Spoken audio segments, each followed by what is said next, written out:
Good morning, ladies and gentlemen. A very warm welcome to the Symbiosis International University.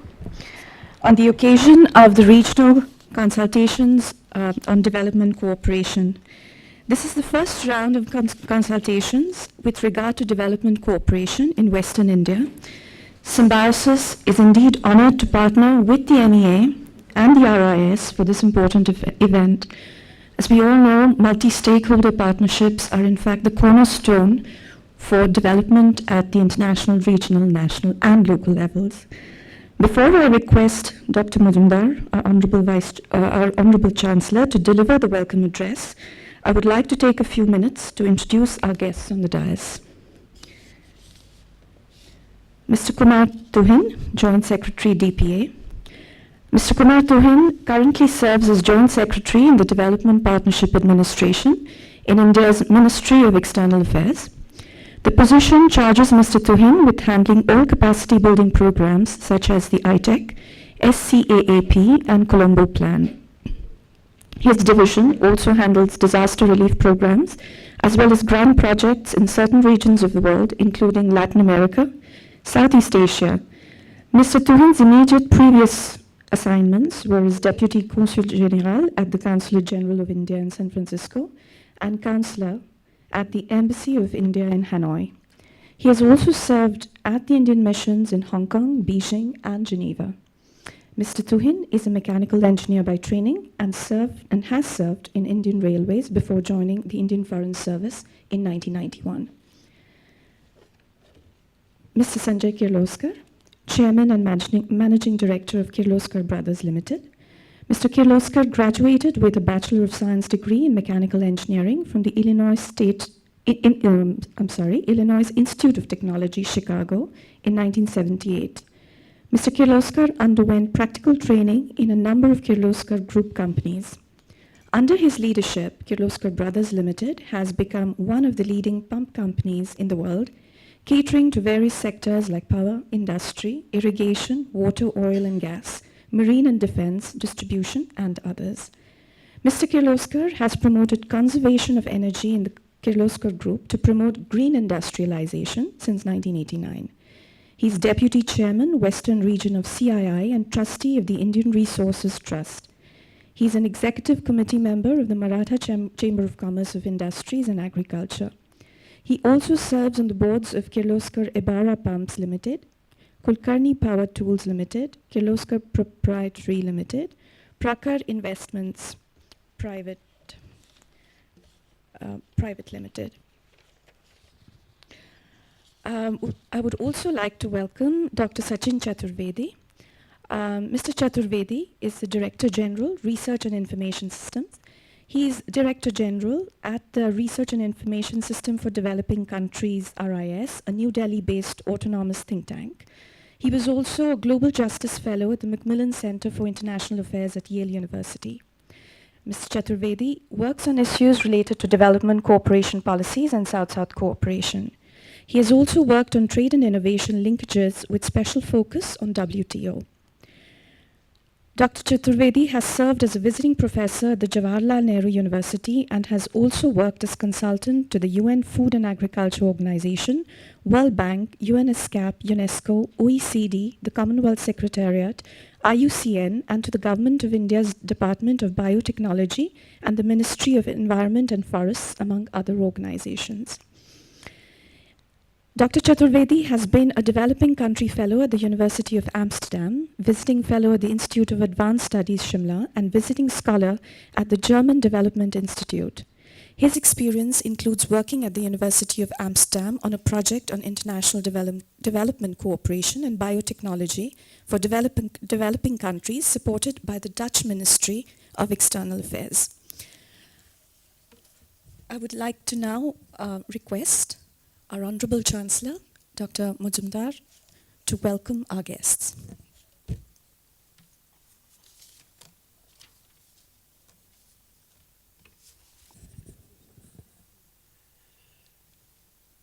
Mr. Turin, Mr. Chaturvedi, Sanjay Kirloskar, Dr. Vidya, Dr. Chandi Ramani, Dr. Devre, Ambassador Shah, great social worker of Pune, Armin, dignitaries, ladies and gentlemen. It gives me a great pleasure to welcome all of you to the campus of Symbiosis International University. And I'm glad that MEA and RIS have chosen Symbiosis as a venue to host the small group which is going to deliberate on consultations on development cooperation. Perhaps it will be right on my part to tell you something about the genesis of Symbiosis. It was in 1971 that Symbiosis was established not as an educational institution, but as a Symbiosis International Cultural Center. And our modest aim was to promote international understanding between foreign students and Indian students studying in various colleges and institutions in Pune. In those days, and perhaps even now, foreign students and Indian students have no communication among themselves. They used to have separate segregation and there was no dialogue at all. Secondly, Afro-Asian students used to feel that Pune citizens throw red carpets to white students coming from developed countries, whereas they were neglected and discriminated. And so I, as a teacher in Ferguson College, found that there is a necessity to have a small organization to promote friendship and brotherhood between foreign and Indian students. And we gave name Symbiosis because being a professor of botany, I thought since in nature, two different plants and two different animals live together for mutual benefit of each other. Similarly, foreign students and Indian students, they may have different nationalities, different cultures, different cuisines. They can live together and thereby promote friendship and understanding. Our motto was Vasudhaiva Kutumbakam, world is one family. And I must mention here that the grandfather of Sanjay Kirloskar and his father were great supporters when the Symbiosis was going through teething troubles. I am glad that Sanjay, you are here in the campus of Symbiosis University. We have already hosted two conferences, international relations conferences, one on Africa and second on Look East and Act East last year. It is therefore necessary that Symbiosis International University should be the right venue to think about how we can achieve development cooperation in years to come. Personally, I feel that unless there is human resource development, there is no possibility of economic development. And therefore, according to me, education should get priority when we consider development cooperation. All of you are familiar with famous Einstein's equation, E equal to mc square. But perhaps more relevant equation will be E equal to D, where E stands for education and D stands for development. If we impart quality education to our young students and develop our young population into a human resource population, it will go a long way in promoting development, cooperation among different countries. With these few words, I once again thank MEA and RIS for selecting Symbiosis International University as the venue to discuss and deliberate on a topic of great importance. Thank you.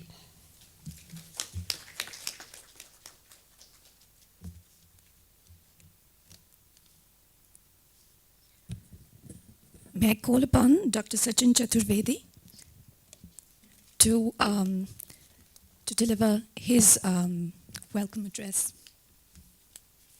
Thank you. Thanks a lot. Good morning, everyone. It's a great pleasure to be in this campus once again. I've had opportunity of attending the first IR conference, which Honorable Chairman alluded to. I think Symbiosis was our first natural choice when we thought of doing consultation outside Delhi and getting institutions and the program outside Delhi. This is not to prove anything that we are concerned about and want to do consultation outside in any other city than Delhi. But the idea was going around for last more than a year when at Forum for Indian Development Cooperation, and that credit again goes to the dynamic partnership that we have with DPA, with Ms. Sujata Mehta and Mr. Kumar Tuhin. This group has supported in a major way coming up of a entity called Forum for Indian Development Cooperation, which RIS floated, but it's a tripartite sort of initiative where we have DPA, we have civil society, Kostov is here, but there are some 9 civil society organizations which are in partnership with us at FIDC, and of course academics. We have Professor Anuradha Chenoy, who is chairperson of FIDC, and then a couple of academics. Idea was to explore the nuances of South-South cooperation. As you might be aware, at the global level, the inflow of assistance, largely in terms of what we call as ODA, Official Development Assistance from DAC countries, is going through a major change. The idea after a 2008 recession was to ensure that for global development goals, whether we are talking of post-2015 Millennium Development Goals or implementation of several other challenges that World Bank and IMF are facing across the globe, how a new architecture of development finance can really generate resources that can support finances which developing countries need in terms of their development. So the commitment should not be from the West alone, and how to come up with a concept where South-South cooperation is also roped in terms of assistance. In last 15 years, the quantum and weight of sort of assistance from emerging economies, China, India, Brazil, South Africa, has multiplied many times. We have done 2 books from RIS precisely on this issue to focus how this new architecture is emerging. And China, in a major way, has extended support to several African countries, which is giving a run to OECD DAC members. As a result, a new conceptual framework has come up in economics. If you see World Development Report of 2011, you would find traces of how an effort is being made to reinterpret South-South cooperation, how an effort is being made to redefine, recouch the genesis and origin of South-South cooperation. So we thought from the academics that there is need now for a substantive response from the South as to how we look at it. What kind of evidences are there which support the Indian government's position on South-South cooperation? And it's not just a question of the government's position, it's the question of the civil society, it's the question of India's philosophy. And let me remind you, it's some people say that ITEC originated in 1964. But if you see history, you would realize that even with interim government, despite of the opposition of the Viceroy, Jawaharlal Nehru invited 15 experts from China and Indonesia in 1946 to get trained in agriculture and health sciences in India. So that's the origin of ITEC, I consider as. Right in 1948, we established 75 fellowships. 1949, these fellowships were expanded to 100. And from 1951, of course, India joined the Colombo Plan of the Commonwealth countries. So our commitment for education, as Honorable Chairman mentioned, is very right. our focus has been on education. And I'm so glad that I heard him today saying, being a professor of botany, living together for mutual benefit. That's the genesis, that's the bottom line of South-South cooperation. And that's where we need to do consultation with civil society. It's extremely important that idea is not just a semantics that we are coming out of Delhi as a holiday home in this beautiful campus. That's not the idea. Idea is to collect evidences and put a larger theoretical framework together. I have Professor Milindo here and our other experts are here who are going to theorize on the basis of the evidences that we are collecting. And that's where partnership with Symbiosis, not only to host us in this beautiful campus, but also intellectual partnership with your humanities department to contribute in terms of the evidences that are coming there. He also very beautifully mentioned about E is equal to D. Our Prime Minister day before yesterday said it's D for D, diplomacy for development. So, and that's where the whole genesis of ITEC stands for. And I think when we are talking about in 2015 how the DPA is looking for civil society, I go back again to 1952 when India inaugurated the first 5-year plan. Now, of course, we are talking of new incarnation of Planning Commission. But when the first Planning Commission was inaugurated, Jawaharlal Nehru was invited to a conference in 1952 where civil society gathered together. And they said, and Manu Shroff has written extensively about this. This civil society group said they have collected 6,000 rupees to supplement government's efforts in development expenditure within India for 5-year plan. That was the logic and rationale with which civil society approached supplementing development efforts of the government of India.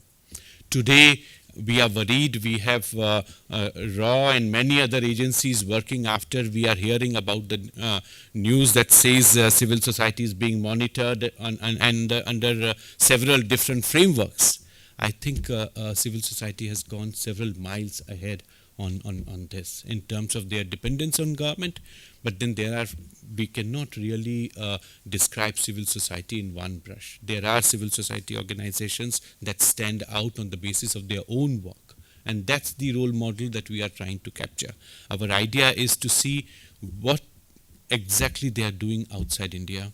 What is it that they have done within the country which stands out in terms of India's own development cooperation model, and how that experience can be shared. So next 1.5 days, we are keenly looking forward to get into some of these issues, collect evidences from the ground, collate them together before we go to Calcutta next month. And in the next financial year, we are planning to do 2 more consultations before we finally settle down in Delhi to get evidences together. Higher education is extremely important. We have Symbiosis, but we also have other private sector universities and, of course, Association of Indian University here to talk about it.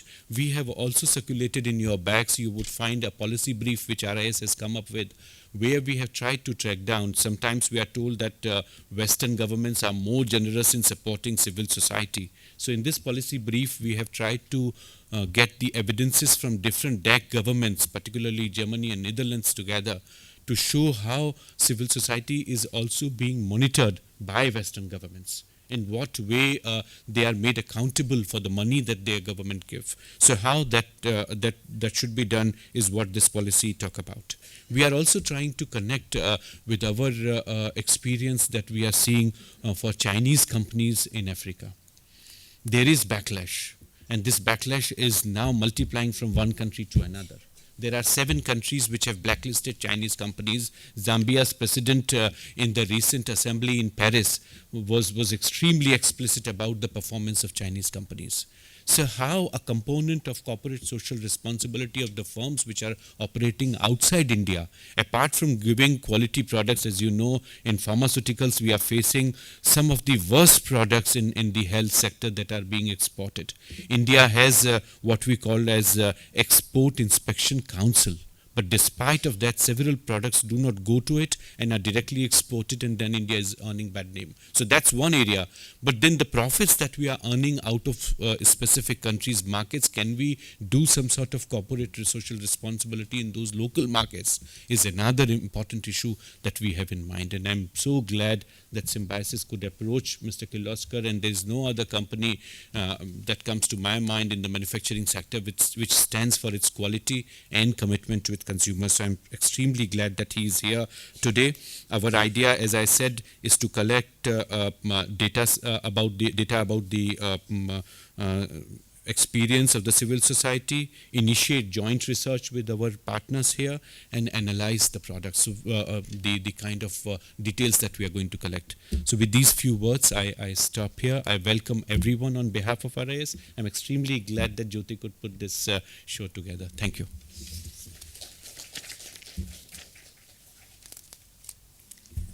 Thank you, Dr. Chaturvedi, for your valuable insights. May I now call upon Mr. Kumar Tuhin to deliver the inaugural address.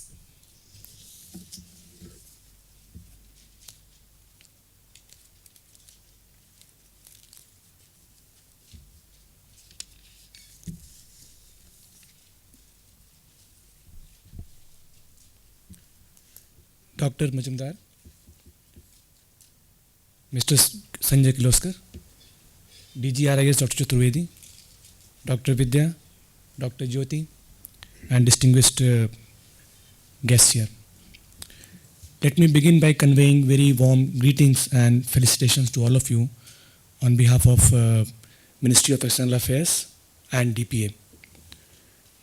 I would also like to convey very sincere appreciation and gratitude to Symbiosis International University for agreeing to host this event here and for inviting us. In fact, today I came a little early, and even though I didn't have chance to go around the campus, but I was just admiring the beautiful campus from here. And it reminded me of my school days. But I was just confiding with some faculty members that I used to live in a boarding school which was nestled in mountains, and every day morning we used to go out and, of course, imbibe nature and imbibe education together. And this beautiful campus reminded me of that. And what better place to have this discussion on development cooperation than this place in Pune. Dr. Chaturvedi in his remarks has already given a background of how FIDC came into being and what is the role that FIDC is playing in this debate. So I would not repeat that. I would just like to reiterate that DPA, Development Partnership Administration of MEA, is very happy to work with FIDC, because we see the work of FIDC, which is increasing awareness about development issues and bringing together different stakeholders who are, all of them are doing extremely important and critical work. And in that process also bring benefits to us and to other stakeholders through exchange of information, exchange of knowledge. India has had a very long history as a provider of development assistance. However, our various initiatives have often been projected unfairly in many cases as lacking in coordination and focus. The DPA was established in January 2012 to address this issue by streamlining the delivery of assistance and improving the effectiveness of such efforts. When deciding upon the structure and functioning of DPA, the MEA in few years preceding that sought to learn from the experiences of various other prominent models, including those of USAID and DFID. Unlike them, the DPA is an integral part of MEA because we believe that our development assistance policy has to be firmly anchored and rooted in our foreign policy. India's development assistance takes one of the three forms: grant assistance, lines of credit, and capacity building. The DPA is implementing a number of major ongoing grant projects, many of them in India's own neighborhood. Perhaps the most impressive of these is the housing project for internally displaced persons in Sri Lanka. Under this ambitious project, 50,000 houses are to be built, representing a significant percentage of the total housing requirement of IDPs. the project is following an owner-driven model characterized by direct cash transfer to beneficiaries who build their own houses with the logistical and technical support from reputed NGOs. This project is complemented by a multitude of other rehabilitation projects in Sri Lanka, such as distribution of family packs and bicycles and demining, renovation of schools, etc.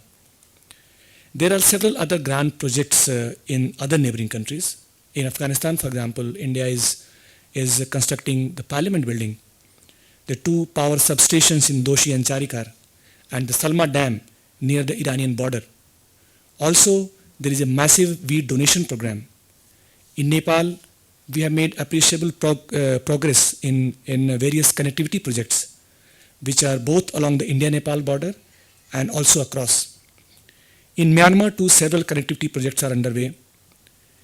This is of great strategic significance to the northeast of India, as it gains an outlet into Southeast Asia. In this regard, the trilateral highway linking Imphal, Manipur to the Thai border via Mandalay is especially noteworthy. India is also engaged in establishment of Myanmar Institute of Information Technology, which is modeled on the triple ITs in India. In Bhutan, again, India is implementing a number of hydropower projects. India's small development projects, SDPs in abbreviation, which are responsive to the requirements of local communities, are also extremely popular among the neighboring countries. Now, this was about the grant projects in neighboring countries. Now, the other two strands of DPS activities also have numerous achievements. Since 2003, almost $11 billion worth of lines of credit have been sanctioned, with Africa receiving the lion's share, almost 60%. Such LOCs are used to fund a wide range of projects in areas such as agriculture, irrigation, food processing, rural electrification, healthcare, IT and infrastructure. To just give you a sense of some of the projects which we are undertaking in the lines of credit, about $640 million have been allocated for upgradation of 3 sugar mills in Ethiopia, 178 million for water supply project in Tanzania, 1 billion, close to 1 billion in Bangladesh, another close to 1 billion recently announced during Prime Minister's visit to Nepal, and so on and so forth. Now, India faces a number of challenges in the implementation of these projects, both grants and LOCs. In grant projects, we grapple with various host country challenges, many of which exist in our own country too. Delays in statutory approvals, land acquisitions, local protests by environmentalists, vested interests, lack of necessary infrastructure, and changes in scope of work are some of them. There are also internal challenges on our own side, such as ensuring the adequacy and predictability of budget, fine-tuning approval, appraisal procedure, and reducing dependencies on PSUs. For lines of credit projects, the main host country challenges are weak project conceptualization, lack of project coordination, overly narrow pool of Indian companies involved in project appraisal and implementation. Also, due to political sensitivities of our partner countries, India often cannot carry out rigorous project appraisal. LOC projects, like grant projects, are also subject to various political, economic, social, and security risks. DPA, now I have mentioned about some of these challenges that we face in implementing these projects. Now, what have we done about this? In the last 2 years that DPA has been in existence, DPA has taken some steps to tackle these challenges. Greater emphasis on project conceptualization, appraisal, and monitoring. Now we are appointing PMCs in larger number for larger projects. Indian companies are being briefed on lines of credit opportunities in the hope that greater awareness will widen the pool available. Borrowing governments are also being sensitized on the need for transparent procedures and practices. DPA is also moving in a number of other directions. Public outreach, both at home and abroad, is required in order to spread awareness of DPA's activities. The induction of technical, multi-sectoral expertise in DPA is extremely important, given that it deals with areas as diverse as health, IT, power, and roads, just to name a few. Though DPA is not a policy-making body, the experience it imbibes should feed back into the the framing of India's approaches to development partnerships. Measures are also being explored for combining development partnership with India's private sector investments as an effective way of expanding our development footprint abroad. Also, a better utilization of NGOs and CSOs' expertise in socio-economic programs would be enormously helpful. Finally, the philosophy about India's development partnership. Now, Dr. Chaturvedi in his remarks has already spoken about South-South cooperation and the framework which underpins our development cooperation.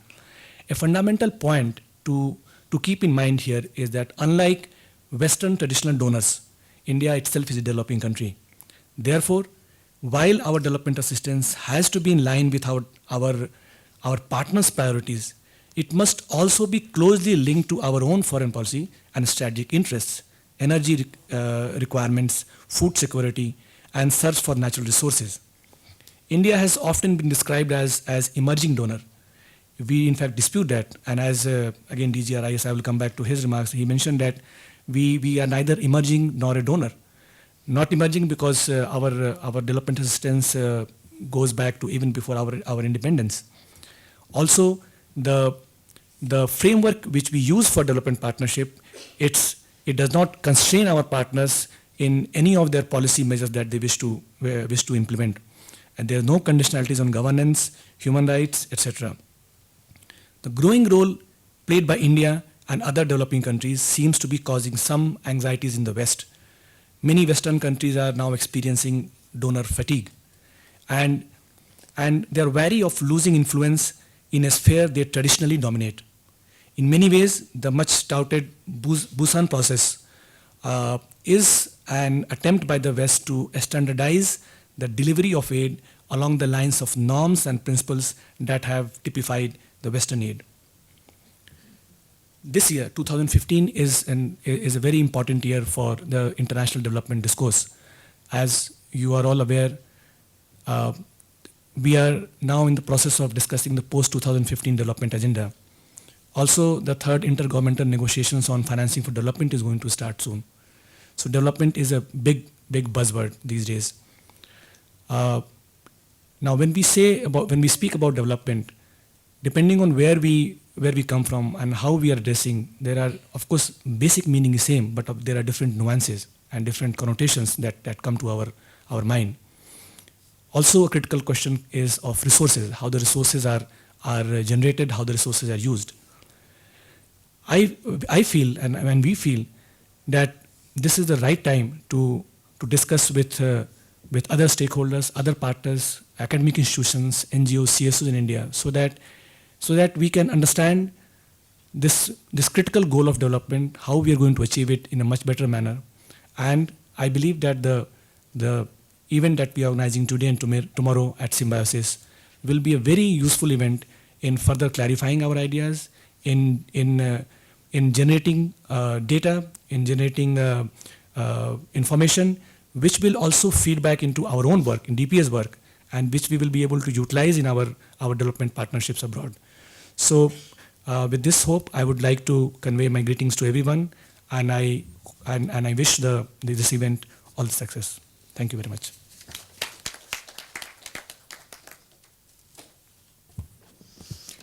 Thank you, sir, for your interesting speech.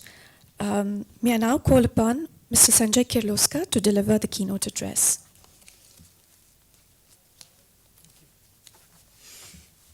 Dr. Muzumdar, Mr. Tuhin, Dr. Chaturvedi, Dr. Vidya, Dr. Jyoti, thank you for inviting me here to deliver the keynote address during these consultations on development cooperation, held for the first time, I guess, outside of New Delhi, and at this beautiful campus. I said a little earlier outside that sometimes I feel that the capital of India moved from London to Delhi, and people in Delhi still believe that they are in London, and that the rest of Indians cannot contribute as to how we can take our country forward. But I hope that you will come to places like Pune again and again, and as an interested party to this campus, this beautiful campus as you yourself described. Because there is a world outside of New Delhi, a world that increasingly considers New Delhi to be irrelevant. Maybe in the political space, yes, but elsewhere, especially after we don't need to go for licenses or anything else. What a difference the last few months have made in the mindsets of people, where we are all really looking forward to take on the world. The last few years were characterized by a little dismay that, whatever we started in 1991 and then again in fits and starts couldn't be taken forward to its logical conclusion. As a civilization, I believe that we are one of the greatest civilizations the world has ever seen. And it is time that with such a young population now, I was hoping to see more young people in the crowd today, but young people with great potential. I think we are one country that, whether we like it or not, I think 200 years from now, there's going to be many people from this country around the world, probably in majority as citizens in different countries around the world.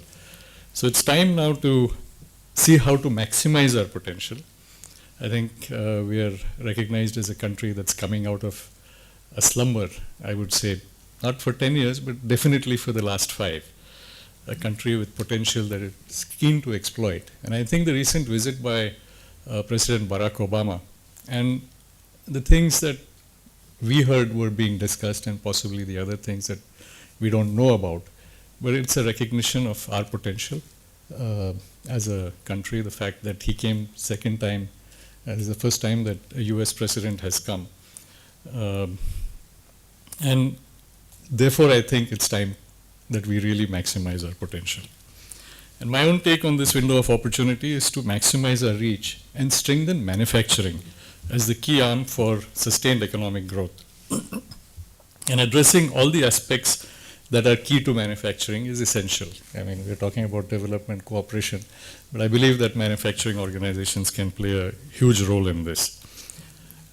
We have to, I think our Prime Minister is trying to do a lot of stuff that needs to be done, because 65 years of so-called socialism, which really wasn't socialism, it's a lot of things need to be changed if we are to ensure that young people in this country, and I understand that young people at the rate of 12 million per year need jobs.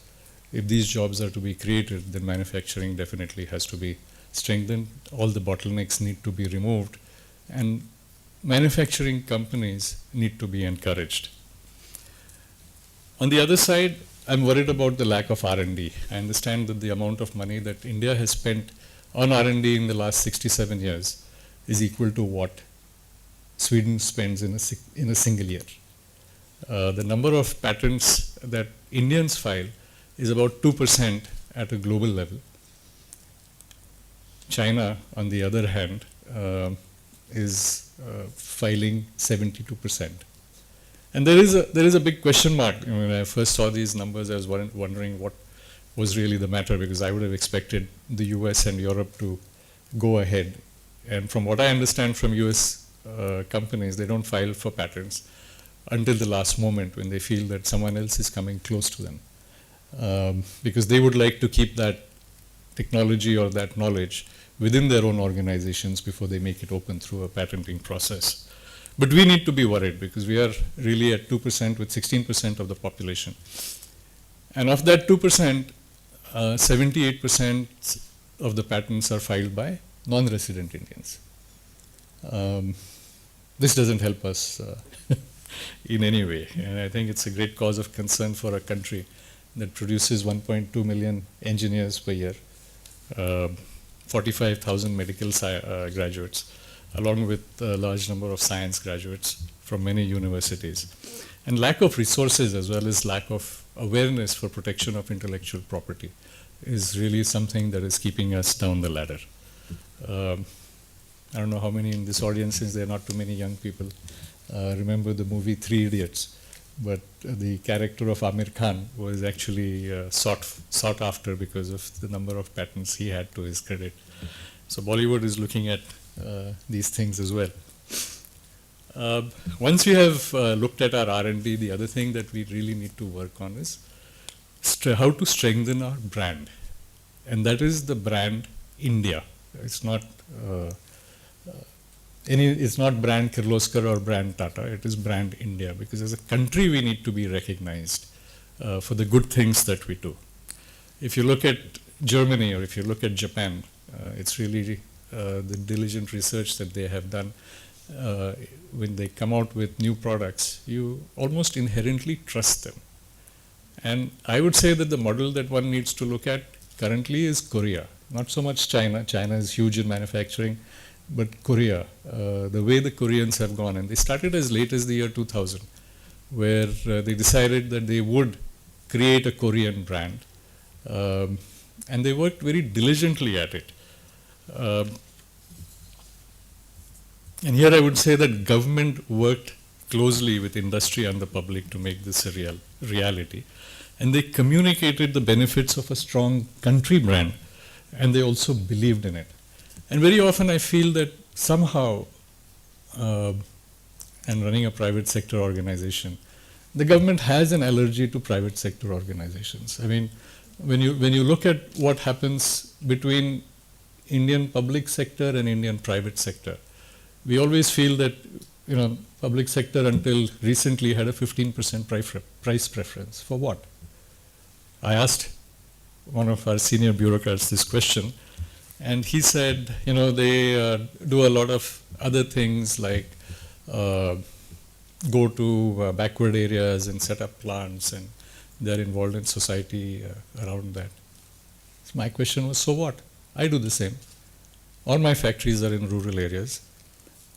Why can't I get that 15% price preference? Not that I want it, but why can't I also have it? Today, the brands from Korea, I think, speak for themselves. I mean, who would have thought of LG? LG was considered to be a very bad investment. Samsung, known for its research-backed brand, the way it has grown, the way the Korean companies have grown. And I think it is this kind of close working together between government and industry that we need to see in India, where together with the emphasis that we as organizations place on R&D and support from our government, we are looked at as reliable and technology intensive and very good companies to work with, supported by a very good country. I was always told that you should put a plug-in for your own company, so let me do that. Kirloskar Brothers is a 125-year-old company. It's driven by technology, and I would say that even today, our 105-year-old Kirloskarwadi plant has the world's largest 3D printer. You know, additive manufacturing technologies is something that's the latest in manufacturing. And this 3D printer has reduced time for manufacturing, wastage of time, material, machining time, cost, and supported our need for greater efficiency. And we are also a company that was placed under US government sanctions for contributing to our nuclear program. And, you know, over here, coming back to my story about allergy to private sector, if someone asked me, you were placed under sanctions, did the government of India look at you kindly? I'd say no. On the other hand, we were trying to bid for a project in the city of Dallas. And the terms were really fantastic, you know, in the sense that the city of Dallas said that you have to have turnover in America for the previous 5 years of at least $100 million. You should have a service facility. And it was very odd because it was a service facility for pumps that did not require service for 40 years. Within 500 miles, right? And there were one or two other conditions, which basically meant that one American company, there was only one American company that made such pumps, along with 2 European companies and 1 Indian company that was us. They made such rules. We complained to the city of Dallas. The city manager said that these tender conditions fall within city, state, and federal regulations. And we encourage you to come and participate when we couldn't. On the other hand, we see Indian government rules meant to keep out Indian companies. You have American trade representatives coming here telling us to open up our economy. Their economy is closed, mainly. And it's time that we recognized it and we called them out for it. Coming to the topic at hand, it's development cooperation. I think it's something that's very important. It's been going on, like we were told, for close to 50 years now, since 1965. And India has extended almost $1.3 billion in aid over that period of time, is the number I have. Maybe it is higher. And I understand that development cooperation is driven by political goals and therefore should not be purely viewed as technical or an economic drive. And I'm also very happy that the government of India doesn't allow it to use, allow other countries to use this aid to buy arms or anything. It's mainly meant for projects which are required by countries. In fact, we are encouraged to choose, we as a company also participate in certain lines of credit, and we are encouraged to go abroad and see what another country needs and develop a project around it and then bring it to the government to see whether it is going to fly. So this cooperation extends to areas of skill development as well as capacity building, as Mr. Tohin said, and under the very specific program of ITEC, government is trying to see that other countries don't reinvent the wheel or take baby steps, but make a quantum leap in their development process. I believe that here too, our manufacturing organizations should get a boost, especially when it comes to participating in government programs like letters of credit, because it is based on the premise of maximizing exports from India. I know that in LOC there is a limit on how much of the money can be utilized locally and how much of the amount should go out of India. A byproduct of this obviously will be an added thrust on manufacturing, because manufacturing has the highest potential to create jobs.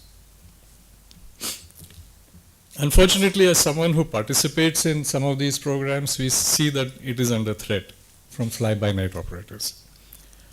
Much like the suitcase salesman of the past who sold medicines in African countries, and the reputation that Indian medicines have sometimes. And I think just the other day, there was an article out of Switzerland which said that most of the medicines that are caught in Switzerland come from India, something like 85%. The amount of time that companies like us have to spend then trying to clear up our country's reputation is tremendous. And I think this is something that we can do without. If we want to build brand India through this process of development cooperation, then we have to ensure that the right kind of companies participate, not companies whose turnover or 85% of their turnover comes from LOC business, but who need this kind of turnover to establish themselves in different countries around the world. And I would have absolutely no objection if you said, Kirloskar Brothers, you've done one project in Angola, we are not going to consider you for another project for the next 15 years. If you want to be in Angola, now you spend the money and you set yourself up. We have participated in many projects around the world, especially in Southeast Asia and in Africa.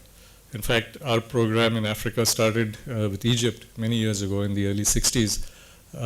And we became so wildly popular because of the value that we provided, our products provided for the money the customer spent, that the generic name for pump is Kirloskar in Egypt. We've also been credited by the governments of Laos, and I believe Ambassador Devre, who's sitting over here, knows of that, and Senegal, for making them self-sufficient in the production of rice. And here, literally when we went there, our people were there on the ground for weeks to come with a program, to come with a project that would ensure success.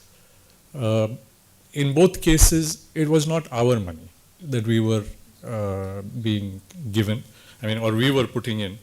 The Laotians paid for the pumps themselves, while Senegal was under an Indian line of credit for about $27 or so million. as a responsible corporate citizen, we gave the government a report on how their money for Senegal was spent and what the results of the aid were. And I'm very proud to say that dry season rice production went up 12 times. We in fact said that, we'll take you to 1 million tons of rice. They were spending something like $300 million on import of rice every year. And I believe their import bill has come down significantly by just getting a line of credit from India for $27 million and ensuring that the money was well spent. And now that money that was used for importing rice, I believe, is being used for other development activities. As far as Laos was concerned, like I said, they spent their own money.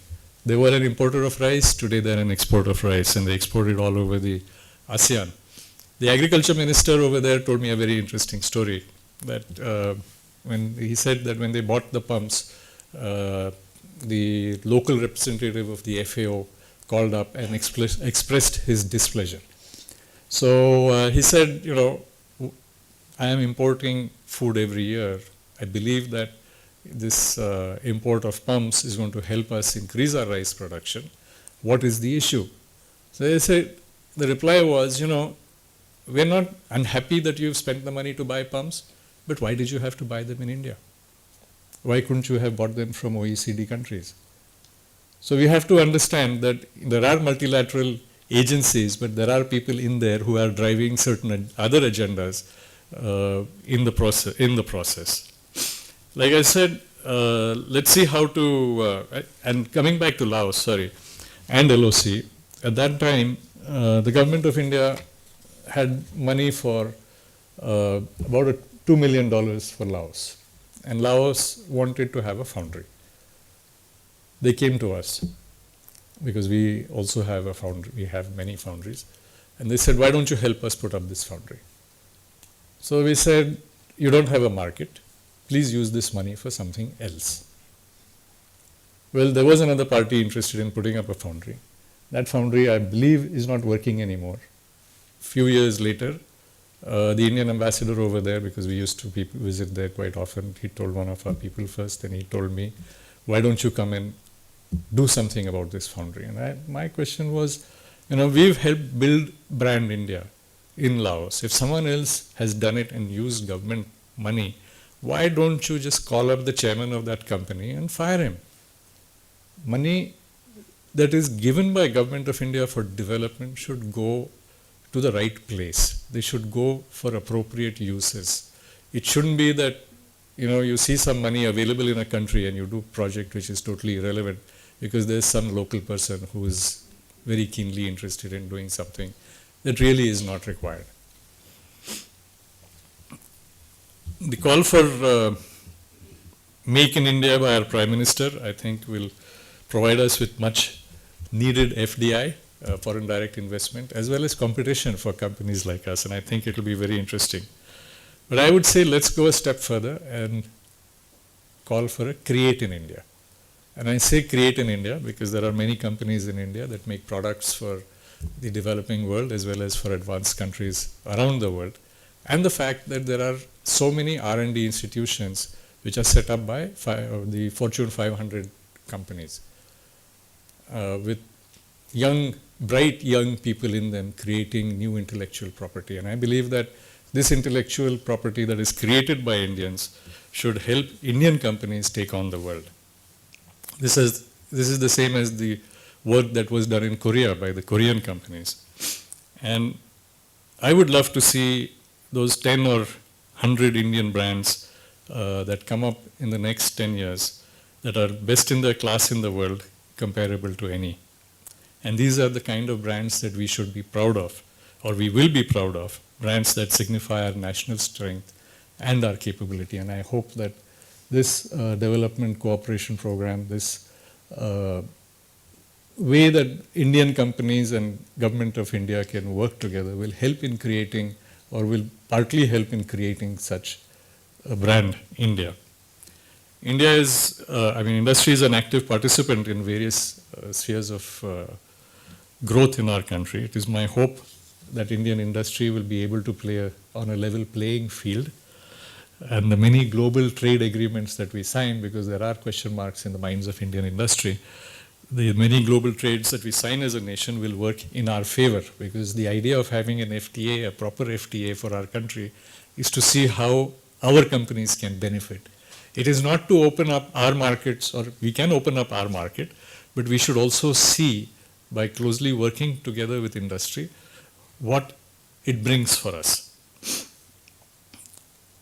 And that at a date in the not so distant future, Brand India will be a country brand which captures imaginations globally. There's a lot, there's another thing that I've added actually that is not in what I wanted to say, but I heard, what is it, social organizations, what was that, CSOs? What does the C stand for? Civil society organizations. And this is currently a pet peeve for me, so I might as well go ahead and say it. You know, ever since this 2% CSR was signed, anytime I meet a bureaucrat, I'm asked, how am I going to spend my money? My money meaning the company's money. And I find this very odd, especially in the light of the statement made by Mr. Rajiv Gandhi in 1986, that 85% of the money meant for the poor people doesn't reach the poor people, and this is money from the government. And I wonder sometimes that this 85%, is it 85% or has it come down to 80% so that people can get more? Or has it gone to 90? And is this the reason why this 2% CSR thing has been done? Because a lot of companies do work. It wasn't called CSR in those days, that wasn't such a fashionable term. But every company has to ensure that people around their organization, people, especially for me, since I'm mainly in different villages in different parts of the country, that we can't be like a skyscraper in a slum.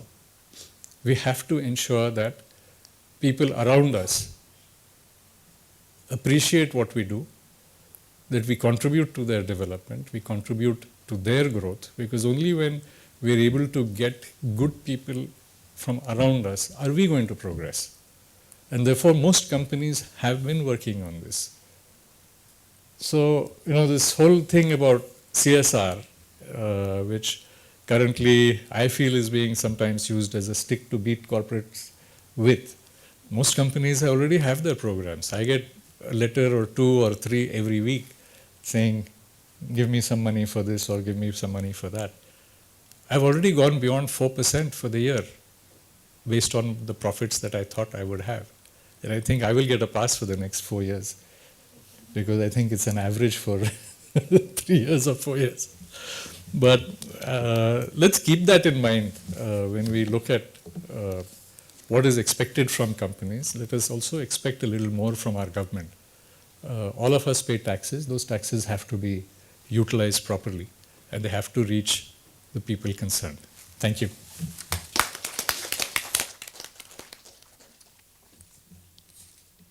Thank you, sir, for your extremely informative and interesting keynote address.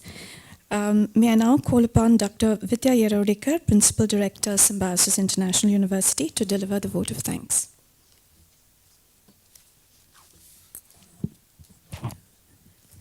The august members on the dais and off the dais, and my faculty members, and few students that we see, and I didn't know how many students, we rather didn't know how many students we could invite, because we thought it's a closed door round table, and that's why, Sanjay, you see less younger people in the auditorium. The Chancellor of this university, Dr. Muzumdar sir, Mr. Sachin Chaturvedi, the Director General of RIS, my dear friend Sanjay Kirloskar, Mr. Kumar Tuhin, and other members. It gives us great pleasure to host this first regional consultation on development cooperation, which is out of Delhi. When I say first, I think it's for the first time it is out of Delhi. And if you don't mind, I can also say that probably Symbiosis it's because of Symbiosis that you even thought of moving out of Delhi. It's because 2 years ago when we established the Symbiosis Institute of International Studies, we thought of hosting an IR conference. And IR at that time in Symbiosis was something new, but we had people like Ambassador Devre, Ambassador Prakash Shah, and many others associated with Symbiosis in different capacities. And they felt that Symbiosis International University is the right place to host an institution of international studies, and therefore to host a conference on international relations. And when we decided to focus on Africa and West Asia, because that was the focus of Symbiosis when Dr. Muzumdar established Symbiosis, that's when we approached the MEA. And of course, both these ambassadors, former ambassadors, have helped us, but it was very difficult for us to actually crack the MEA, you know, and tell them that please take this out of Delhi and let other people in other parts of India also listen to the deliberations that happen in any IR conference. It was, of course, the DPA division. Mr. Tuhin, I must appreciate the DPA division, and we approached Sujata Mehta ma'am, and she was very appreciative, and she was the first person to readily accept this fact that IR needs to move out of Delhi, and that's how we hosted the first conference. And of course the second one, which was on India's Look East policy, which we decided to host when the first IR conference was over, and on the valedictory day we said that we will have the next conference on India's Look East policy. Without little did we realize that there would be a new government in the next 6 months, and who would convert this Look East into Act East, and therefore we had to add another word called India's Look and Act East policy. But what we felt good was that we were in sync with what the government of India was thinking and with what the foreign policy of the Indian government was. And I'm so happy that this regional consultation for development cooperation is being hosted here, and we hope that we can closely be interacting with MEA and host many such regional consultations on various topics, because this is exactly what for the SIIS, or the Symbiosis Institute of International Studies, was established. And this is established under the Faculty of Humanities, and therefore Dr. Jyoti is the right person, and Shivali, who's the director of SIIS. So thank you very much, Dr. Chaturvedi and Mr. Kumar Tuhin. I have to say a lot of things, which of course I will say during the next session, which is on higher education and capacity building. But what I felt good about is the statements made by Sanjay. And Sanjay and I have been long time friends, and we keep interacting about this. But Sanjay, I didn't realize that the Indian corporate sector is also so pessimistic and feels negative about discrimination. This is the first time we heard. Otherwise, we saw a long queue of all the billion-dollar company heads standing there to shake hands with Obama, and there was not a single person from the academia. So we felt that the Indian government is very fond of Indian private sector companies, but not so fond of the Indian private sector academia. But I feel quite nice now to hear the same, because we know how you all bulldoze the government to do things, and so it will be good for us also. Thank you very much. Nevertheless, it's been an interesting inaugural session, and we have many more sessions to come, and many more things that even I am going to say boldly, like the way Sanjay said, with so many bureaucrats sitting in the auditorium, about, of course, higher education in India. But it's nice. It's nice to hear good things. As he rightly said, he was the right choice for, giving the keynote address. So when Sachinji requested us to find a good speaker as a keynote speaker for the inaugural session, I immediately told Jyoti it has to be Sanjay, because the kind of work that the Kirloskar as a company has done, and Sanjay himself has done, especially when we talk about South-South cooperation and when we talk about development assistance and the role of the private sector, I think the right choice is, the Kirloskar company and Sanjay Kirloskar. So thank you very much, Sanjay, for being here with us, and I hope the next few sessions today and tomorrow are going to be equally inspiring. And I hope, Sachin, you can really carry good thoughts, and you can weave those thoughts together for the government of India to, look at development assistance through a different angle. Thank you. Thank you, ma'am. Before we break for tea, may I request Dr. Muzumdar to kindly felicitate our guests on the dais.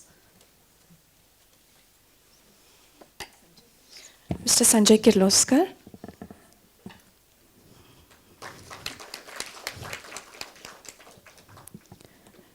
Mr. Kumar Tuhin.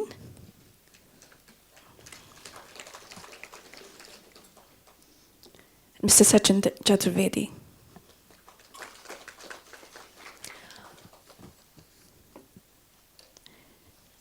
Thank you all. Tea and coffee are served in the room adjacent to this hall.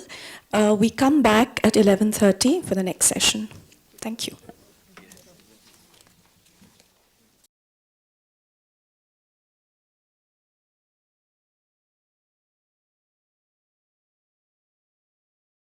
One for today focuses on higher education and capacity building.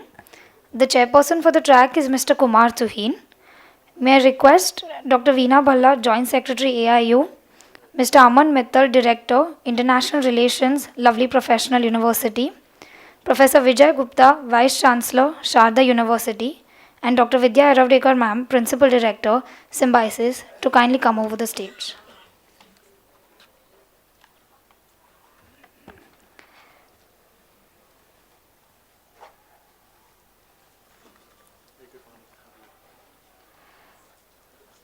May I request Mr. Kumar Tuhin, the chairperson, to kindly take over the session.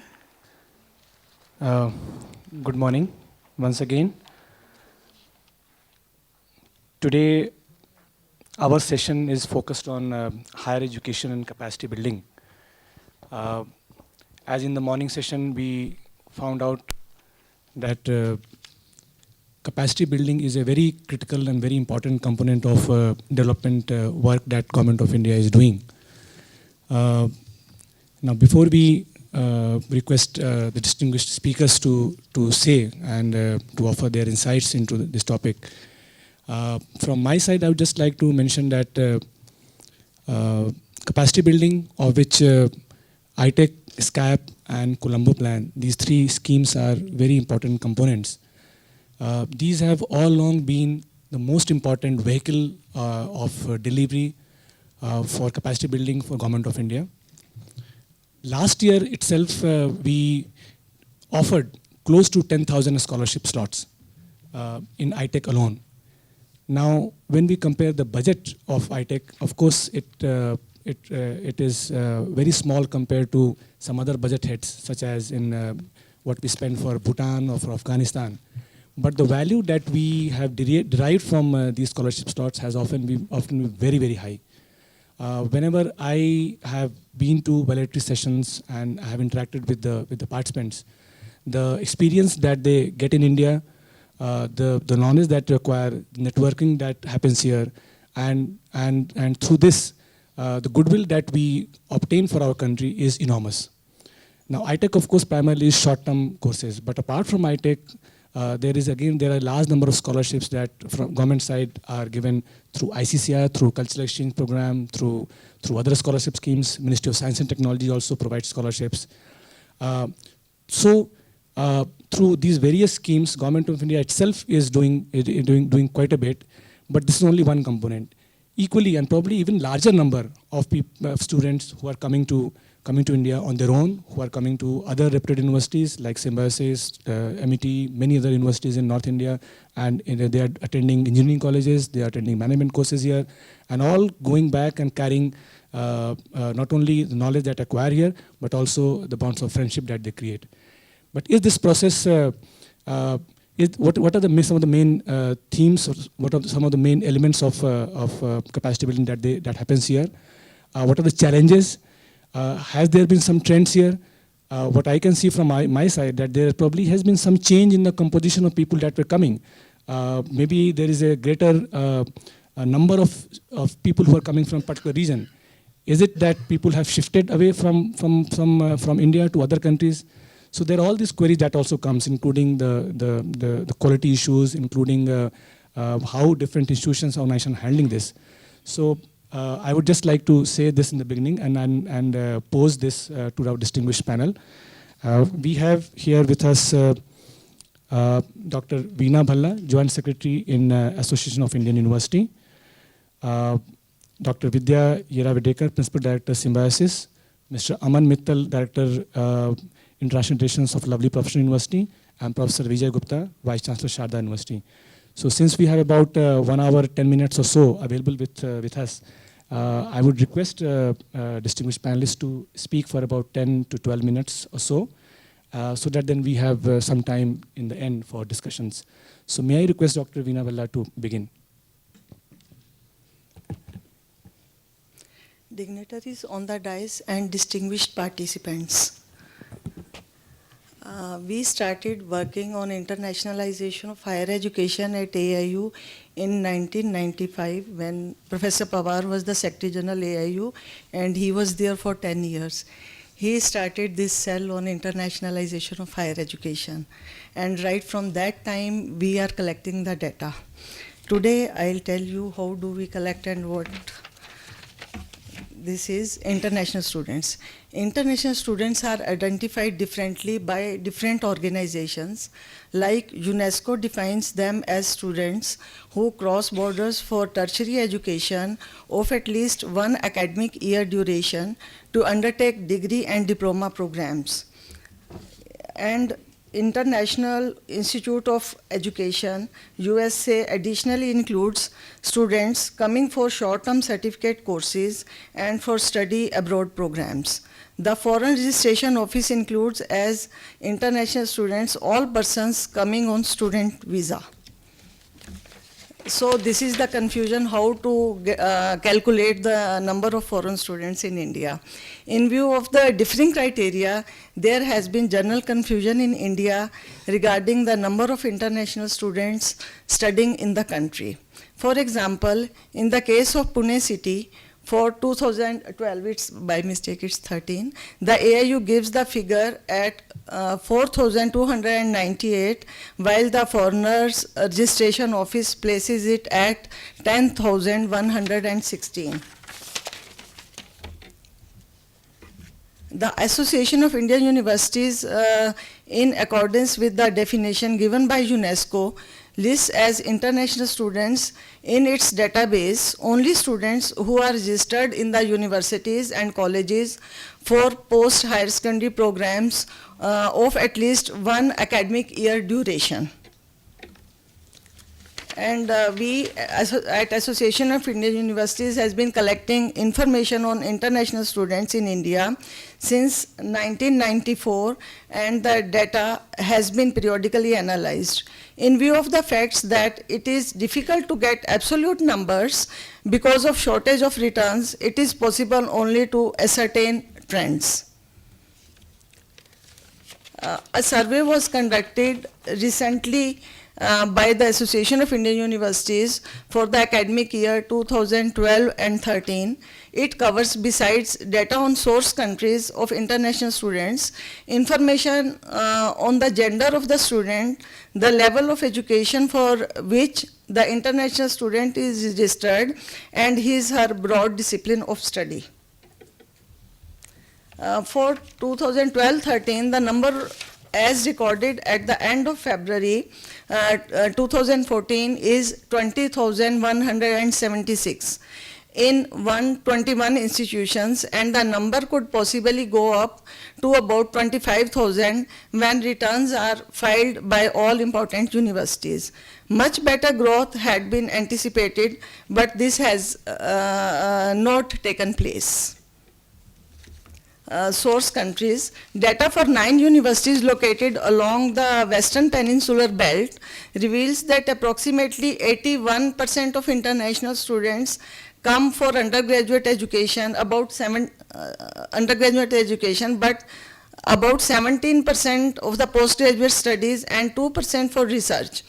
Asia accounts for 71%, Africa for 24%, and the rest are from other parts of the world.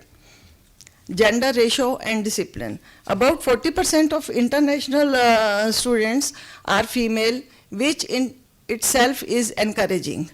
The choice of discipline is also varied.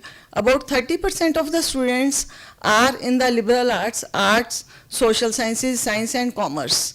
And the rest are enrolled for professional programs or disciplines. universities with international students.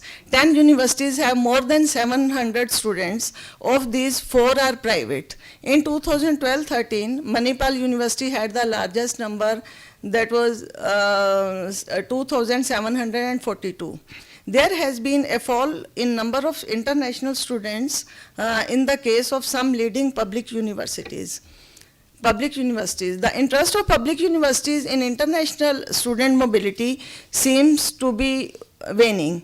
This is probably because of lack of resource in terms of infrastructure and human resources and finance, or because there is difficulty in finding teachers willing to undertake the onerous responsibilities of foreign student advisor.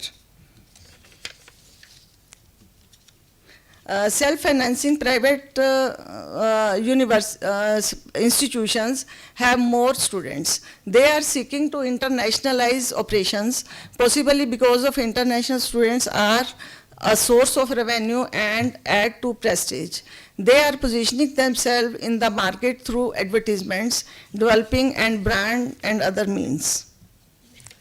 The international student community is growing very fast globally, but not in India. Keeping in view the significance of this development, many governments have adopted policies that encourage both inflow and outflow students. The policy of the government has not been clearly stated. This needs to be clarified and universities informed of action to be taken as regards inflow of international students in India. Internationalization with programs of academic cooperation and significant number of international students is an important criteria in all major world ranking system. The failure of Indian universities to make it to the top 200 is partly due to the insignificant exit of internationalization. Number 2, Indian youth need to be exposed to the global culture if they are to become global citizens. This can be achieved by meeting more international students either abroad or on home campuses. International students will bring national diversity to our university campuses. Over the years, the international students will enhance the visibility of India.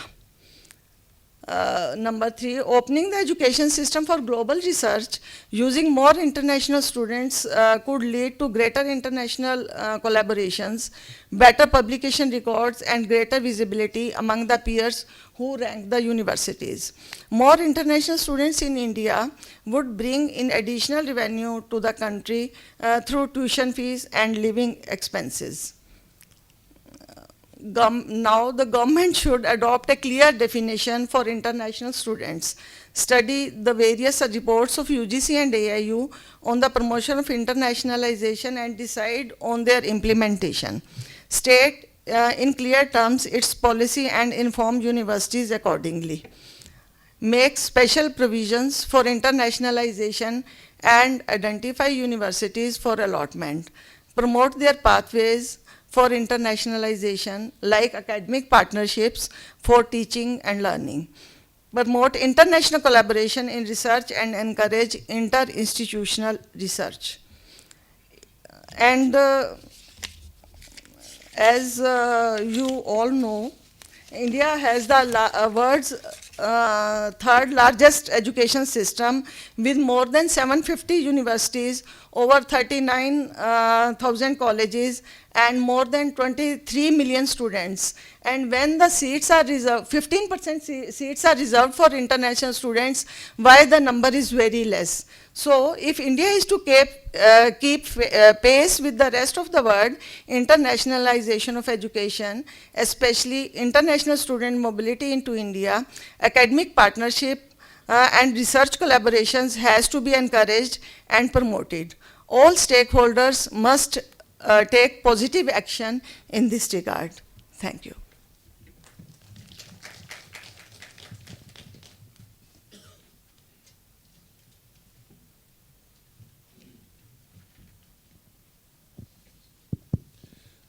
Thank you, Dr. Bhalla. Thank you for giving us a very comprehensive picture of of the number of students in India and what AIU is doing. In fact, there is no better organization than AIU which can give these pictures to us. Some of the data which you showed is heartening, but also which would lead to many questions. For example, you mentioned about declining number of students at public universities. There are of course serious causes, and I'm sure later during the question answer session there will be questions and you would be able to answer the reasons and also as to what we can do to address these. Let me now turn to Dr. Vidya Iravdekar and request her for her remarks. A very good afternoon to all of you. I do not have a PowerPoint presentation simply because whatever I am going to speak are my own personal views, views which come out of the experience of 42 years of the symbiosis experience, and views from a city of Pune which hosts the largest number of international students. We are talking about higher education and capacity building in the context of development partnerships, and I personally feel that higher education should and does play a major role in the development partnership agenda. However, personally I feel that it is ignored. Mr. Tuhin, don't mind if I say this, that apart from the ITEC or the SCAAP or the Colombo plan, of course these programs have been in existence for many, many years. I do not think higher education in general, when we talk about higher education, we mean universities and colleges, is on the radar of the development partnership agenda as much as it should be. This, I think, is because the three different ministries that ideally should be involved or in any foreign country are involved, which is the Ministry of Human Resource Development, the Ministry of External Affairs, and the Ministry of Home Affairs, because when it comes to higher education and capacity building, visas play an important role. So these three ministries really don't come together to discuss how one could build capacity in foreign countries, especially in countries that India can play a major role. So I, for one, wish that if these three ministries come together and come up with a plan and promote Indian higher education, probably we will see a different picture than what my colleague Dr. Veena Bhalla projected. It is very disheartening to know that the number of students that are quoted in the figures that she has presented are the figures that, of course, have come out of the research work of AIU.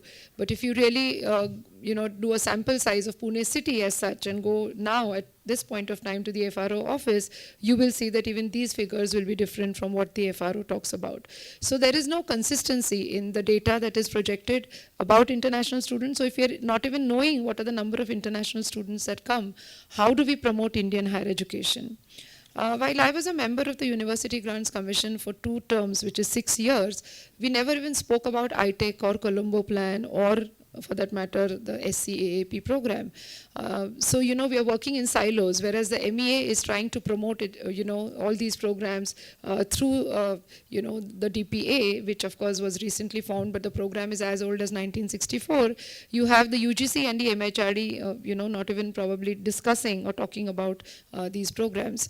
While I was in UGC, we saw a dime a dozen agreements that came for signatures between various countries, ministries of higher education of different countries, and India, which is of course UGC, which is the body that should sign agreements. And when we asked as commission members what happens to these agreements, because every 3 years these agreements get signed, no bureau head in the UGC could really give an answer to our satisfaction. So that is exactly why I am saying that UGC, which means the MHRD, and MEA should work together in close coordination if we really want to promote Indian higher education. We formed a kind of consortium which was called the PI-HEAD, which is Promotion of Indian Higher Education Abroad, while I was a member there. And there were people like Dr. Veena Bhalla, who mentioned about Dr. K.B. Pawar, Dr. Laukare, and many others who were very, very passionate about internationalization and who felt that India can do a great amount of work in attracting foreign students, foreign scholars, research scholars, and even foreign professors. When we formed this PI-HEAD, there was great excitement in UGC, but over the few years, we don't even know what has happened to the PI-HEAD, what really happened to the budget that was allocated to PI-HEAD. I remember I had gone on an education fair organized by the UGC in Africa, and this was, I think, in 2006 or 2005. And there were, because the UGC decided for the first time to have an education fair to attract foreign students from Africa, and we went to Kenya, we went to Zambia, we went to Ethiopia, and there were several universities that participated, and of course Symbiosis was one of the participants. We found such a phenomenal response. I mean, there were hundreds of students every day to the exhibition hall, wanting to know about the Indian higher education, wanting to know about the fees that Indian higher education institutions charge, about the the accommodation, the food, and several other things. And a group of universities that were there, tried to do their best and tried to promote. But there was no India office as such. Even the Indian embassies in those countries didn't have the relevant information. And that's the apathy that even Indian high commissions have about Indian higher education.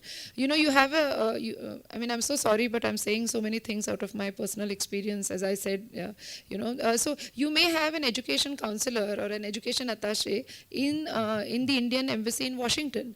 Probably you don't need one there. You need educational attachés in countries like Africa. You need education attachés in Indian embassies in countries like maybe Iran, several countries from where we draw students, Southeast Asia. But when you walk into these Indian embassies, and I purposely, whenever I go abroad, even on a holiday, I make sure that I visit the Indian ambassador there and of course the Indian embassy. And when you inquire, there is probably the first secretary who handles education, not knowing about the Indian higher education system, not knowing which universities these students want admissions to, not knowing how to promote these Indian universities, and so on and so forth.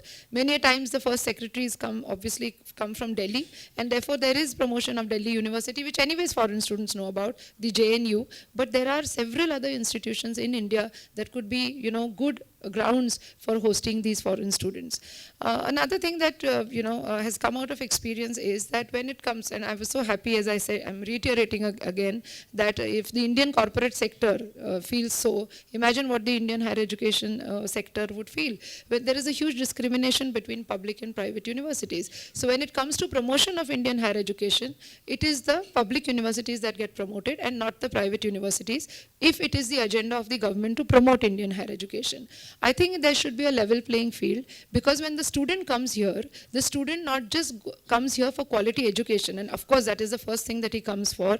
The second, of course, affordable education. But the third most important aspect of the student over here in India is the student's experience in India, because that is what he's going to go back and talk about. Of course, he's going to go and talk about the higher education or the quality of education that he got, but what is he going to talk about is his Indian experience. And therefore, if you go to public universities, there is, in very few public universities, there are international offices to cater to foreign students' needs. But if at all you find an international office and you have probably 400 affiliated colleges to this public university, the foreign student, poor thing, lands in that international office, and then he's shunned to an affiliated college. If I give the example of Maharashtra, probably in Ahmednagar, where he would not find his fellow colleagues. He would not even find a proper hostel. He would not even find Indian students who are willing to accept a foreigner. So these are his problems. And then he goes back home, either doesn't want to be in India, or probably has to struggle to be in India and goes back with very bad memories.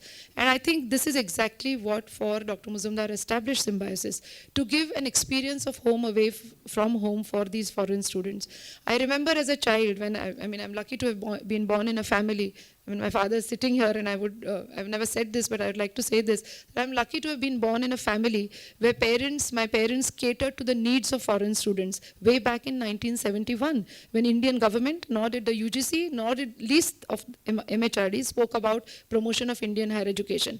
And they didn't do it because they wanted to establish Symbiosis as a university which will attract foreign students, or for the economic growth of the university because it will get huge amounts of foreign currency.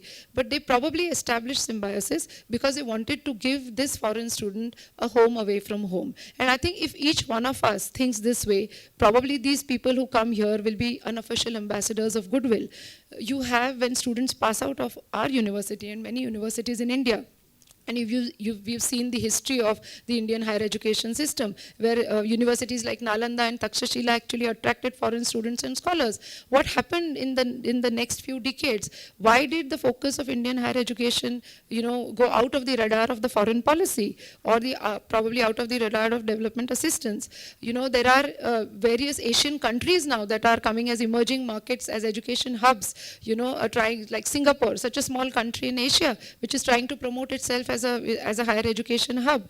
Why has India fallen back? And I think the only reason is that unless and until capacity building, human resource building, and higher education are the prima facie concern of the government of India, and as long as it gets entwined in the foreign policy, only then we are going to actually help build a large human resource for countries who actually need us. Let us take an example of Africa. China is looking at hard power. They want to build roads, they want to build rail, they want to build the hard infrastructure. What India can do is education and healthcare. It is the soft power that has to be used for diplomacy. I'm not a diplomat, but again, I'm saying this out of experience. Students who've passed out of Symbiosis have assumed top positions. They're diplomats, they're businessmen. When I went on this education fair in Ethiopia, I remember there were hundreds of students who just saw the word Symbiosis in the advertisement given by UGC and thought Dr. Muzumdar is there. So they actually came to see the father of Symbiosis. And when they found me, they were not very happy, but at least they were happy that Dr. Muzumdar's daughter was there. So these are the kind of bridges that you need to build. You need to build emotional bonds. In the first IR conference, we invited President Karzai. And I remember when President Karzai came here, the way we could convince the Afghanistan embassy was only to tell them that there are 4,000 Afghanistan students studying in this city. So if President Karzai comes to India and he goes to Delhi and has bilateral talks sitting in the MEA or the Prime Minister's office, that's not going to work. He has to come to Pune. He has to look at the challenges that these Afghanistan students are facing. And these are the people who are going to go back and probably be in the offices of the President or the Prime Minister of their countries. And fortunately, the Afghanistan embassy, the ambassador was very friendly and he accepted this offer. And when the president came here, there were thousands of Afghanistan students who flocked to just get a view of the president. Probably they didn't see him in their country. And president was so very happy, and because he studied in Shimla. Why did he have this, this kind of connection with India? And I'm sure there are several presidents, there are several heads of states, there are several ministers. Symbiosis itself has, students who've passed out. In Yemen, we have ministers. In Mauritius, we have some of our past students as ministers.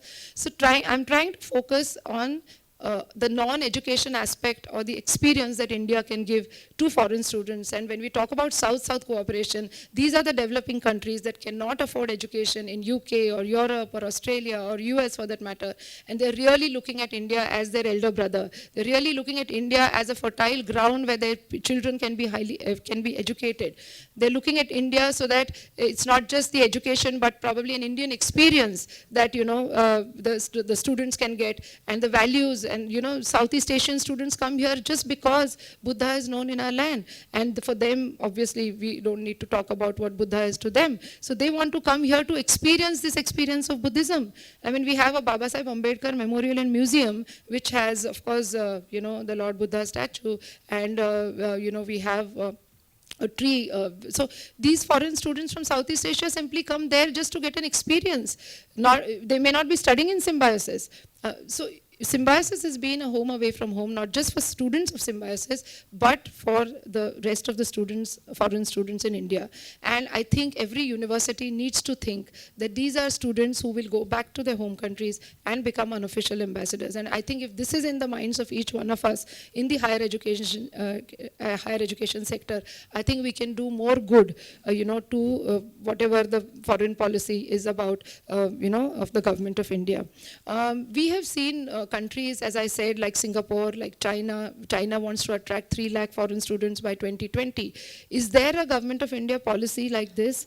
We are talking about statistics, but is there a policy of the Indian government as to what are the number of students that we want to attract? Which countries, students we want to attract? I mean, is there a focus agenda of your ministry or of the Development Partnership Administration Office that can we focus on certain countries and also certain kind of training programs? I mean, if you look at African students, you'll be surprised to know, sir, and the August members here, that African students come to study agribusiness because agriculture is, is their bread and butter. And if there are going to be universities that can teach them agribusiness, probably they are the ones, who will be most benefited.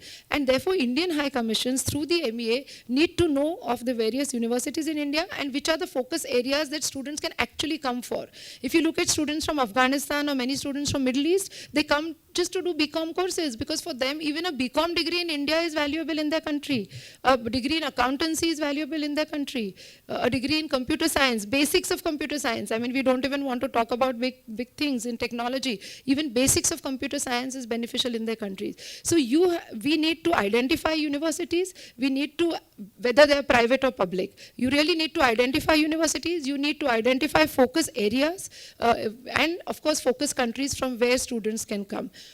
I think I can talk at length. I know there are time constraints, but just a few things about what we have done and what other universities can emulate, and I'm sure Sharda and so many others have done the same in the private sector, is that first of all, you need to have an international office, an office which can accept foreign students, and after having an office, you need to select the right people in the international office.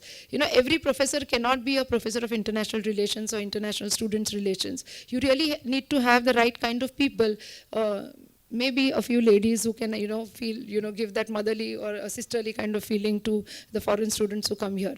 English language courses. So most of the foreign students who come here come from non-English speaking backgrounds. So you need to give a foundation course to every foreign student who comes here. He may not be able to spend 4 years instead of 3 years, but while he is in his first year, you need to support them with English language. And when we talk about English language, both written and communication, I mean, you will be surprised to know that a student who comes to Symbiosis may not be able to, articulate a single sentence in English. I wish I can get some foreign students who have just joined Symbiosis. But the English Language Teaching Institute, which my father first started in 1971 to teach English to foreign students, I think that was a wonderful experiment, I can say, that we teach English to the foreign students and then they go on to do the degree programs. So within 1 year, the student is speaking fluently. And once he speaks fluently, he communicates well, almost 90% of his problems are solved when he comes to a foreign country. Imagine someone from, someone from a remote village going to the USA without knowing English. He would have been in a big problem. Same is the case with foreign students. So supporting through an international office, giving support through, through the English language teaching program, having hostels.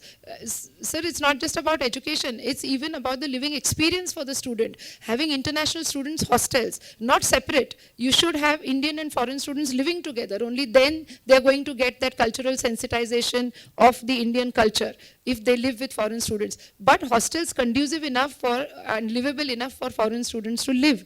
And then of course other student support services like the FRO office. And so there is, I mean, that's exactly why I said we need to act in close coordination with MHA, because the FRO office, even in Pune, which attracts the largest number of foreign students, is so, I shouldn't be using the word, but bad, that every time we have to go to the Commissioner of Police and tell, because the FRO keeps changing, and we ourselves have to go to the CP and say that, sir, these are the foreign students who have come to this city, please let them have a good experience. And the first person that they contact is the university official, and the second person is the FRO office.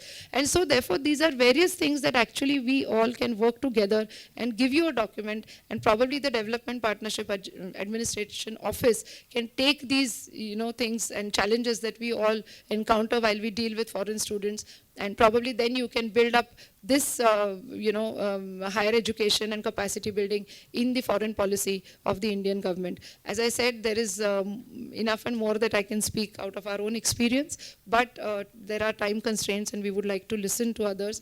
But over the next 2 days, I think we can definitely give you some inputs on paper so that you all can carry them forward and build it into your policy paper. Thank you.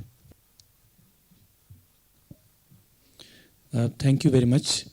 You have, of course, flagged several issues which concern higher education and capacity building in India, and you have pointed them out with candor.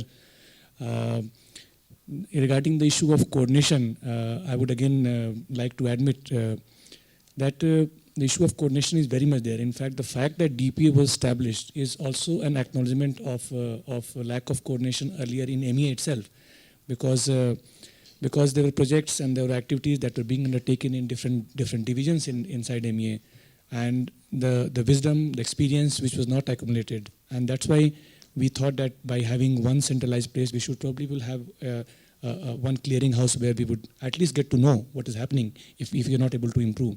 So that was a modest beginning which we had in MEA, but similar things also required at government scale. But let me stop here. I have now the honor to invite Mr. Aman Mittal, Director IR, Lovely Professional University, for his remarks.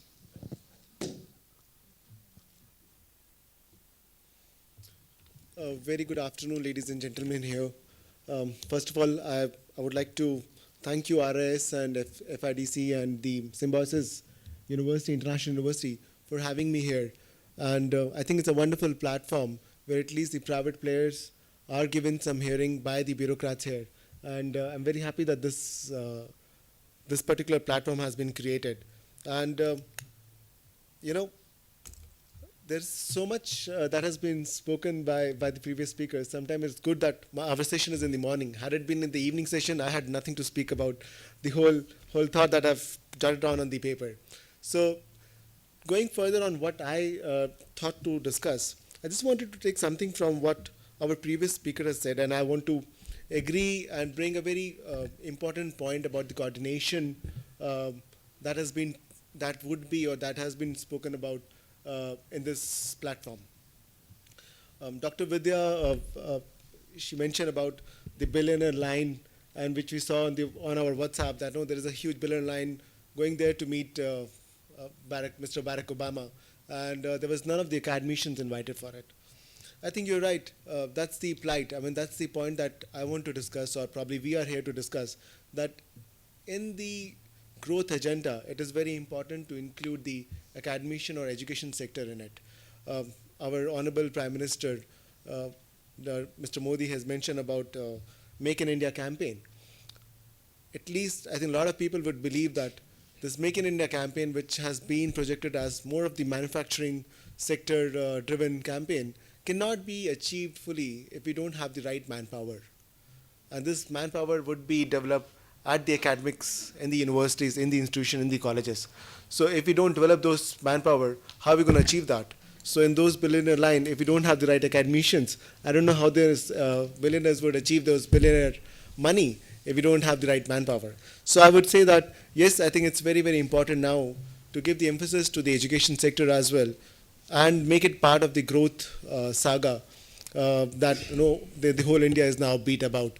With the change in government or the new energy that has been brought in the government, I think the whole country is upbeat about it. Mr. Kirloskar also talked about it. So I think it's very important now to take the education sector along. Again, in this education sector, in this growth saga, education sector is important. And here we're talking about South-South cooperation and international, how the higher education can play a role in that. In this, while discussing this, Dr. Sachin Chaturvedi ji has mentioned about one statement that, we are moving, but are we moving very, very fast? He gave an example that China has been very aggressive. Yes, China has been very, very aggressive, not only in the manufacturing sector, but now in the education sector as well. At LPU, we have one of the largest, I don't say the largest, but one of the largest international student body. We have close to 2,000 plus international students in the university.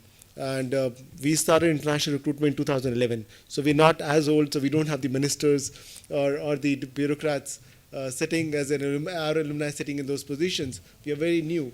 But in the last 3-4 years, we have moved very fast and recruited a lot of international students. And these students are coming from 28 countries now. 3 years back, when we used to go to Africa, when we started going in 2011, actually, there hardly used to be any publicity or anything that has been talked about the Chinese university.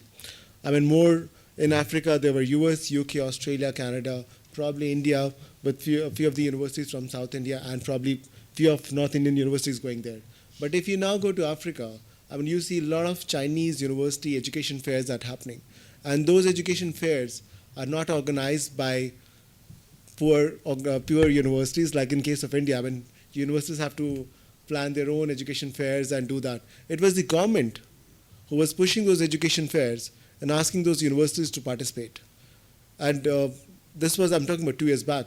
And then last year I went to China, and I was in one of the universities in Sichuan province, and I saw the students from Burundi and Rwanda who were there. So I was very surprised, because I've been to China many times, but I've not seen so many African students there. But I think now it's time that even China is not catching up only in the manufacturing sector.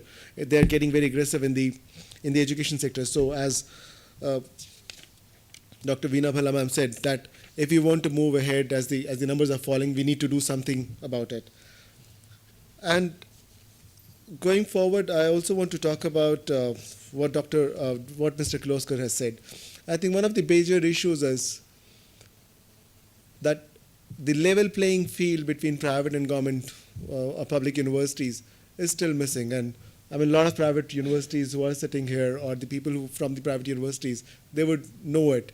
And when Mr. Kloskar was speaking, I completely agree with Dr. Vidya that it was like we feel empathized that, okay, even the corporate sector goes through the same feeling.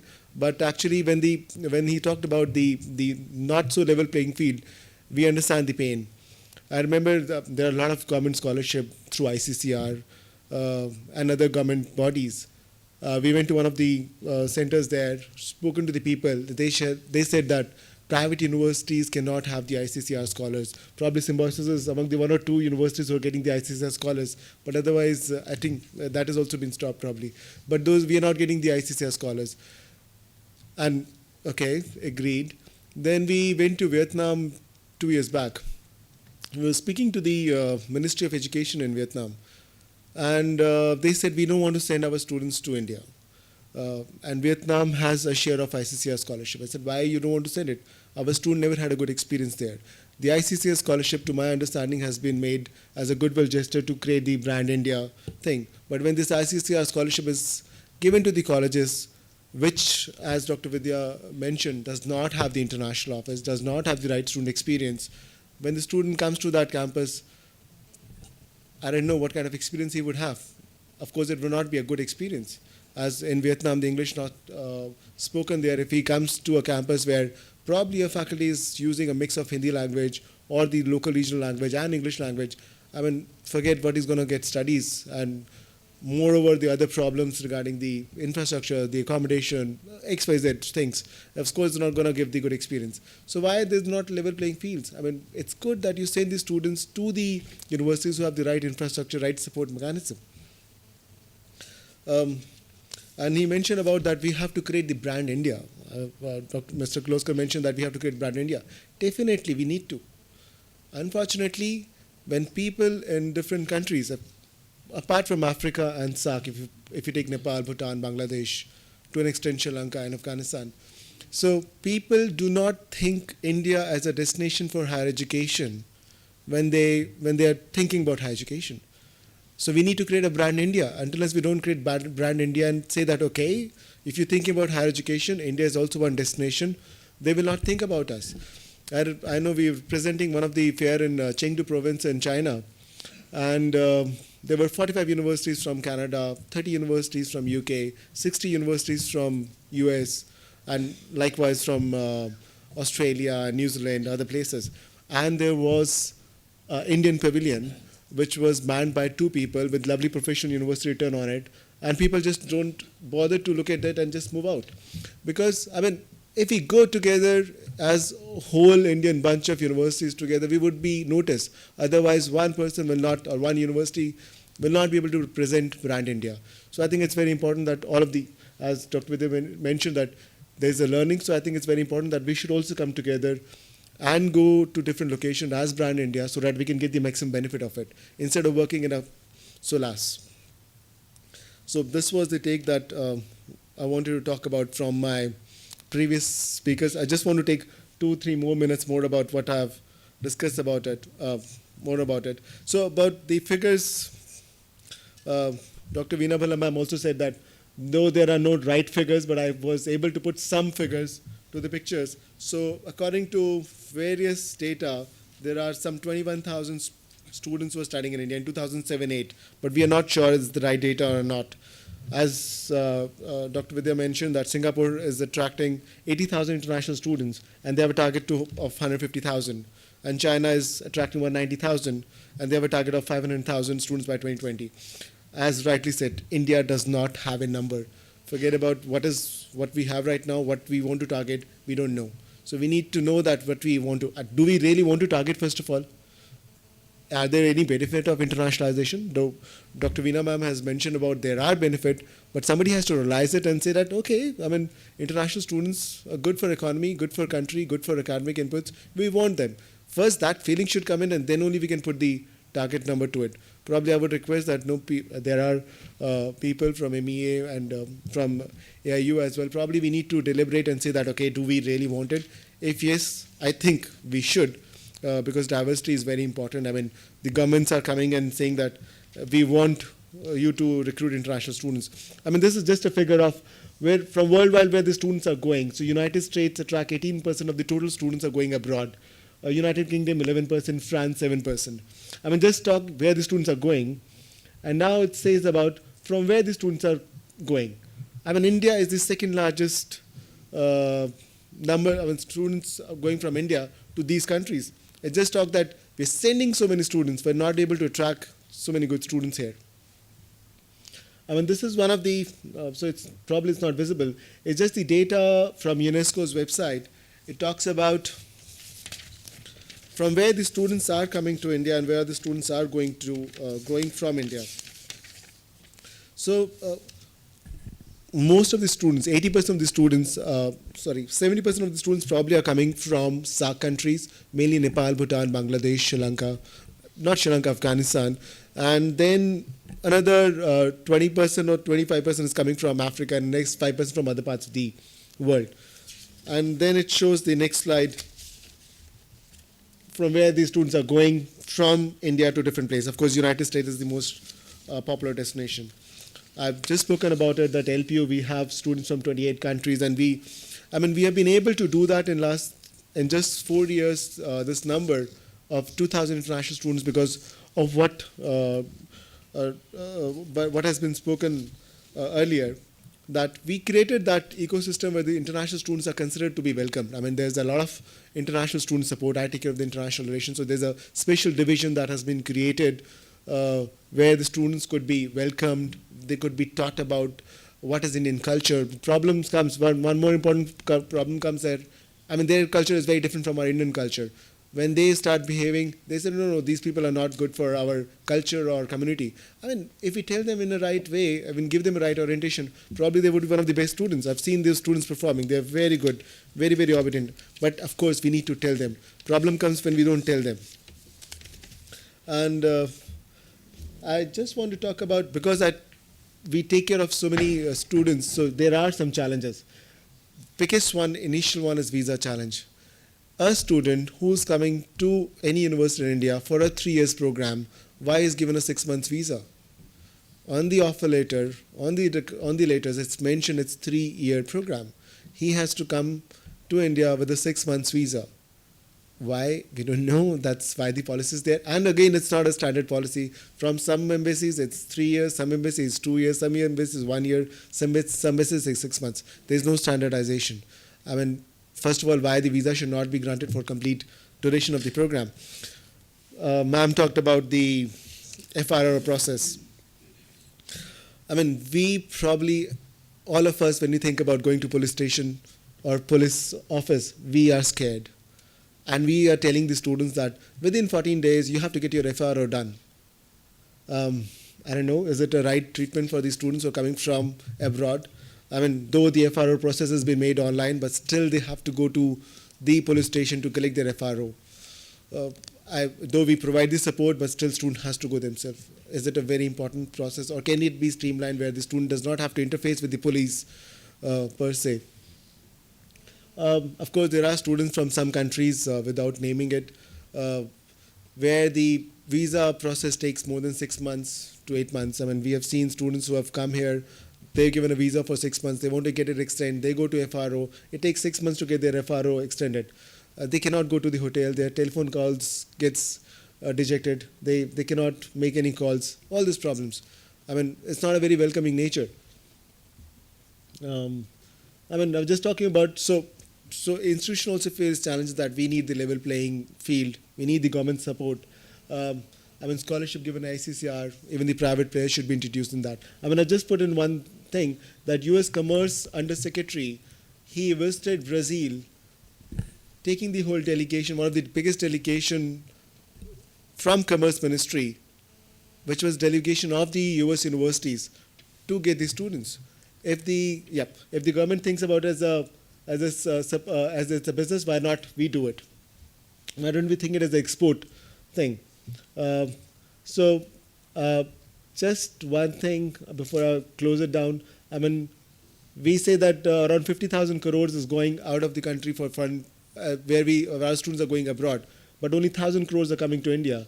But if we think it right, probably if the Commerce Minister could think it right, this money could be balanced. And I'm not saying it is just a commerce, it's just a trade, but I think bringing the international students, as ma'am said, would bring a lot of benefits. With this thought, I thanks the RIS for giving this opportunity to speak on this platform. Thank you.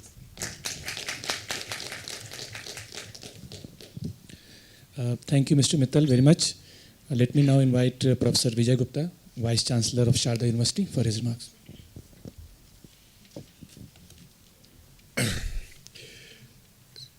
Good day, everybody.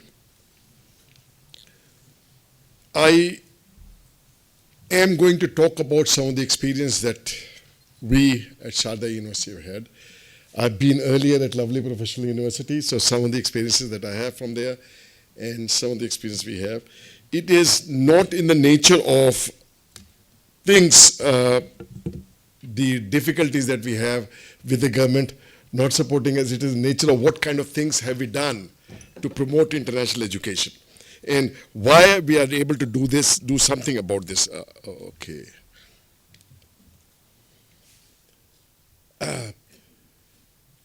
The North-South cooperation is largely a one-way street. It is paternalistic and always have conditionalities which are implications of international relations for external relations, as was talked to this morning. But the South-South cooperation is something that is beneficial for all. We have now educational infrastructure which is large enough. As was told in the morning, we have had foreign students visiting our country right from the very beginning, 1950s, 1951 onwards. But that was only a small number. Today, we have a fairly large number, and because our capacity has increased in the last 20 years, we can support a larger number of students, and our practices are now robust enough to start South-South cooperation. The four characteristics of South-South cooperation in the area of education is that is demand-driven. Unlike state universities, private institutions can readily develop programs according to the demand. In the past year, we have floated a number of such programs for the specifically communicated needs. We have had programs for students from Afghanistan in which their specific needs that they mentioned, we tailored a program to them. We have developed a program for Chinese students on yoga. A group of Chinese students wanted to come, and then we developed a program on yoga for them. We had also developed a program on computer networking for students in Nigeria. So wherever the demand is, and this is possible largely due to the fact that our processes in private universities are much quicker than the practices in the government university. E-commerce program for Chinese universities, specialized MTech program for Nigerian university, an English degree program for Bhutanese students that we recently have, an English remedial program for Afghan students, an undergraduate degree program for students who have completed a higher national diploma in Nigeria. All these programs we have been doing. Shada University has about total of 8,000 students. We have about 5-year-old university. Of these 8,000 students, about 2,000 students are from other countries. So it's a very large percentage of our students are from other countries. And we design programs for them, and it is possible to do this so quite easily. There's a quick turnaround time, about 3 months from the need expression to floating of programs. In 3 months, we can develop a program and run it, and it is at affordable cost to the participants. There are no conditionalities. It's purely a commercial deal. They pay a fee, we deliver to them what the best program that we can deliver. This is quite unlike our experience with HCL administered programs. The HCL also sends students to our university, but when they send students to our university, there's a lot of interference they have, and a lot of interference of non-academic nature. If they were of academic nature, I can understand, but not a lot of unacademic nature interference are there from HCL. Mutual benefit, of course, the students have been benefited in the process, our universities benefit in the process. Our students who are Indian students also benefit in the process because of the close relationship they developed with the students from other cultures. We also run short-term programs, programs of duration 1 month to 2 months program, which is tailored to specific needs. And we run a large number of such programs, maybe 3 programs a year we run, in which we take about 30 students each. So about 100 students are trained in these short-term programs. Tailored research. We have 2 MBA students from Cameroon took up summer internship with Indian Railways, studied possibility of cooperation between India and Cameroon in extending railway networks and developing seed industries. PhD students in the School of Business Studies looking for issues of small-scale enterprise in Nigeria, corruption in business with special reference to African countries. Of course, there are incidental benefits. Our sports team have benefited because of the presence of Nigerian students and Afghani students, the cultural interaction among our students. But there is a bit of caution. Our business office often sells programs to foreign students where we do not have a proper strength. And when these programs are offered, we fall on our faces, because the students who has paid fees and come from another country has a different expectation from Indian students. In fact, my experience in running programs in some of the private universities so far has been that the students who come from other countries expect more of learning than our own students do.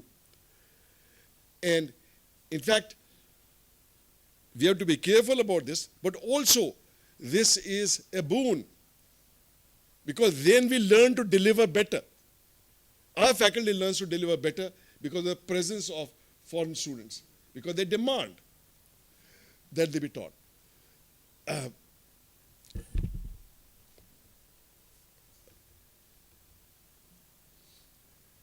Desirables from the government. Need policy support in providing scholarships to students to go back to their countries for summer internship. One of the biggest problems that we have is most of the industries in our part of the country do not provide internship to foreign students or training. None of the government organizations provide training to foreign students. Even private industry is very wary of allowing foreign students to their campus. So our students have a serious problem of where do they get trained. Even if we are able to arrange fare for them to go abroad, to back to their home countries and do an internship, we will be making quite a bit of progress.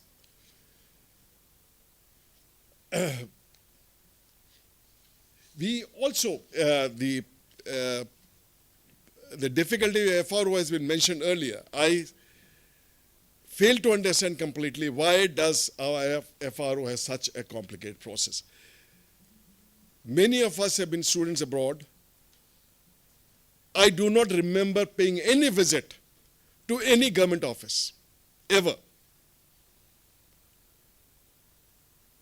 For registration, for extending a visa or for whatever.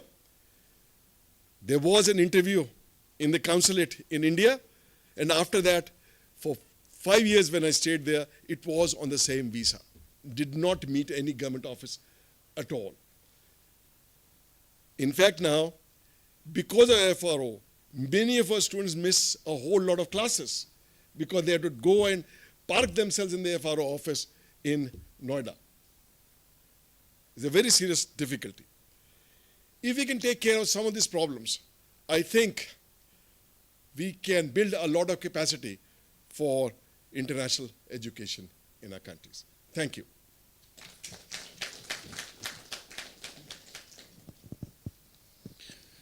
Thank you, Professor Gupta, very much. Also, thank you because for once I thought that I was not being pressured this time for transmitting all the comments and difficulties on behalf of the gathering to the Government of India. We have about 15-20 minutes left now. I would like to throw the floor open for comments and questions and would like to take as many as possible. So what I would request is that if you could identify yourself, just be brief to the point, and if you can also convey if the question is directed to a particular panelist, then mention that. If there are many questions, then maybe we can take questions also in groups. So yeah, the floor is open. Hi, I'm Jyotsna. I represent an organization called Voluntary Action Network India. I'm New Delhi.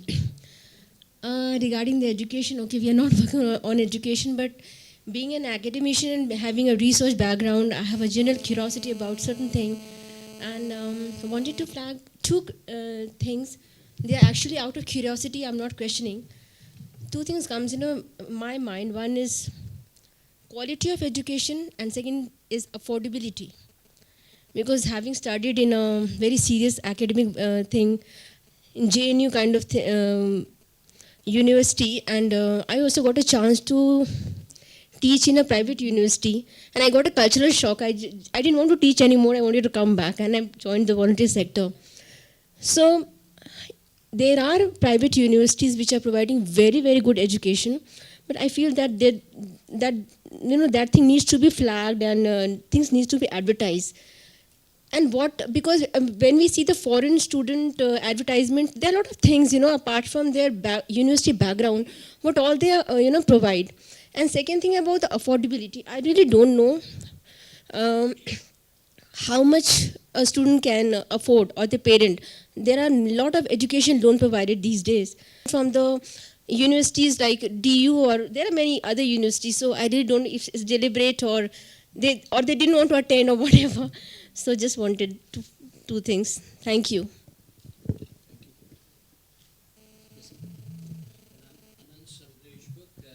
don't belong to academia. I represent industry. Dr. Professor Bhalla put forth some points, which probably the causes could be the causes for the reduction in the international registration. I just wanted to know whether is there any statistics available or any research being done to identify the one of the causes could be the need-based curriculum. Even from the industry and other segments, we often complain that our curriculum is not keeping in tune with the national agenda, or even leave aside the international agenda or the need of the hour and all that.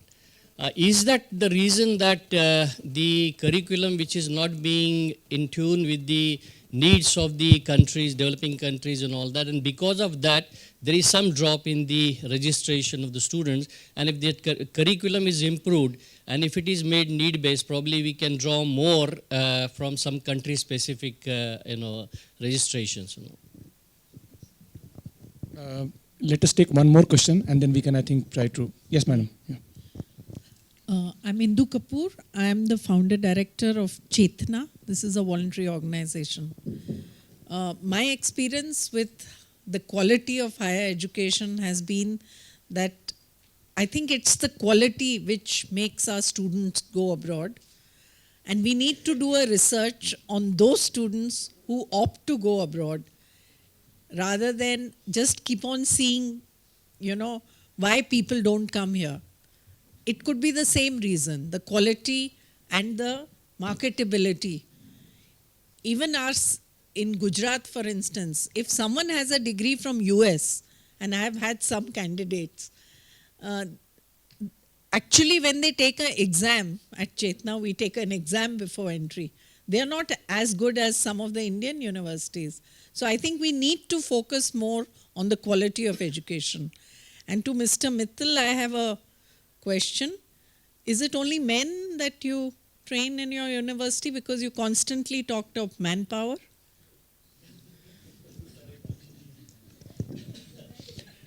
Okay, so I think we have now three comments and queries on quality, affordability, and also some statistics. So let me now first pose this part to Dr. Vidya, if she wants to answer, and then to Dr. Bhalla. To take the question of quality and affordability, see, we are talking about foreign students who come to India at this point of time are mainly from the developing countries. And with the close interaction with the embassies of these countries in Delhi, they judge the quality of institutions by the accreditation. So the NAC, which is the National Assessment and Accreditation Council, if it gives an A grade to a university, then foreign students are sent to that university if the foreign students come through the embassies, through their respective embassies. Now, as I said earlier, and I reiterate, that this list should also be present with the Indian High Commissions or Indian embassies in foreign countries from where students come. Right? We are only talking about the students who are coming right now. We're not even talking about from where they should come, how we should promote, etc. Right? So the quality is judged presently by the standards that are set by the National Assessment and Accreditation Council. So the easiest way is to judge by those. The second, of course, the best way is to find out the student himself, ideally, and Indian students do that.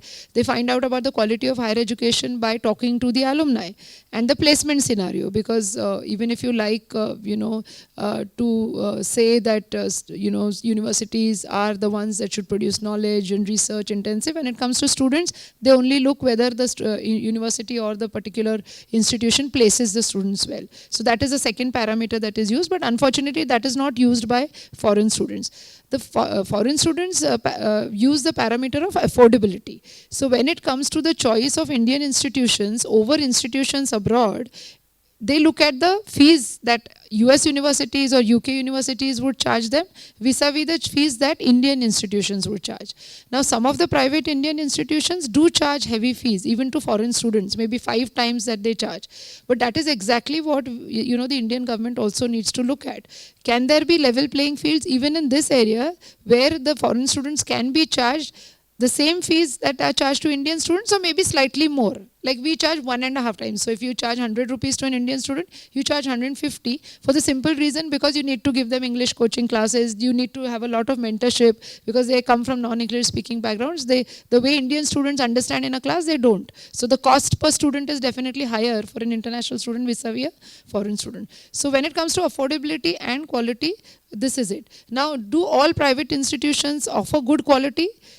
The same question would be whether all public institutions would offer good quality. We are not talking about a JNU or a Delhi University. We are talking about so many other public institutions vis-a-vis private institutions that are represented here and the others.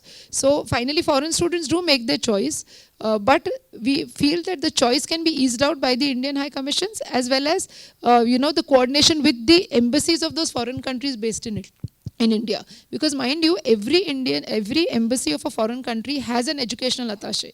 So he's well conversant with the Indian higher education system and the quality of education provided by every Indian higher education system in India. And that's what his job is for. Whereas our embassies don't have that. That they charge. But that is exactly what the Indian government also needs to look at. Can there be level playing fields even in this area where the foreign students can be charged the same fees that are charged to Indian students, or maybe slightly more. Like we charge 1.5 times. So if you charge 100 rupees to an Indian student, you charge 150 for the simple reason because you need to give them English coaching classes. You need to have a lot of mentorship because they come from non-English speaking backgrounds. The way Indian students understand in a class, they don't. So the cost per student is definitely higher for an international student vis-a-vis a foreign student. So when it comes to affordability and quality, this is it. Now, do all private institutions offer good quality? The same question would be whether all public institutions would offer good quality. We are not talking about a JNU or a Delhi University. We are talking about so many other public institutions vis-a-vis private institutions that are represented here and the others. So finally, foreign students do make their choice, but we feel that the choice can be eased out by the Indian High Commissions as well as the coordination with the embassies of those foreign countries based in India. Because mind you, every embassy of a foreign country has an educational attaché. So he's well conversant with the Indian higher education system and the quality of education provided by every Indian higher education system in India. And that's what his job is for. Whereas our embassies don't have that.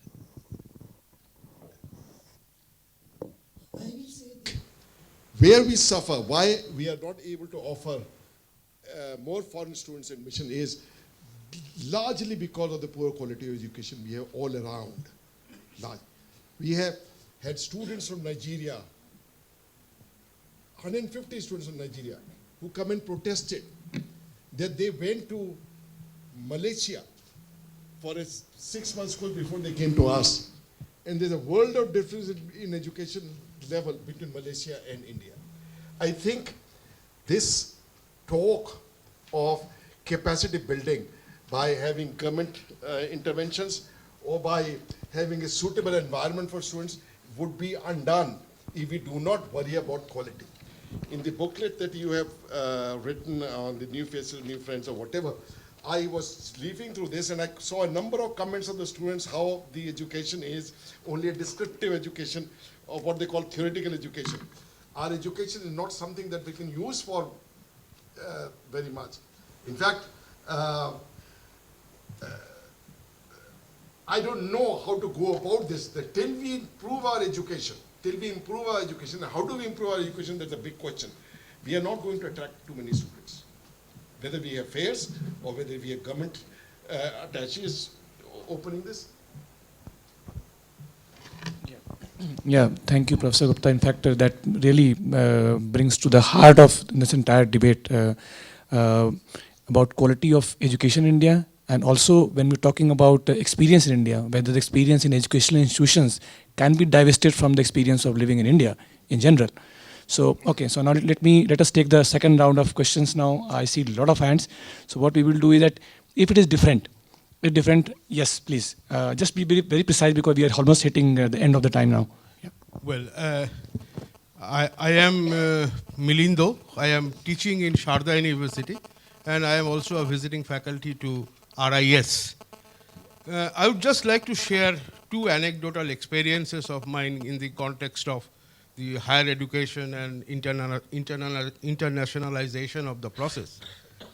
Number one, last year I had the experience of interacting with some of the ambassadors of African countries who are sending students to India on scholarships given by their respective governments.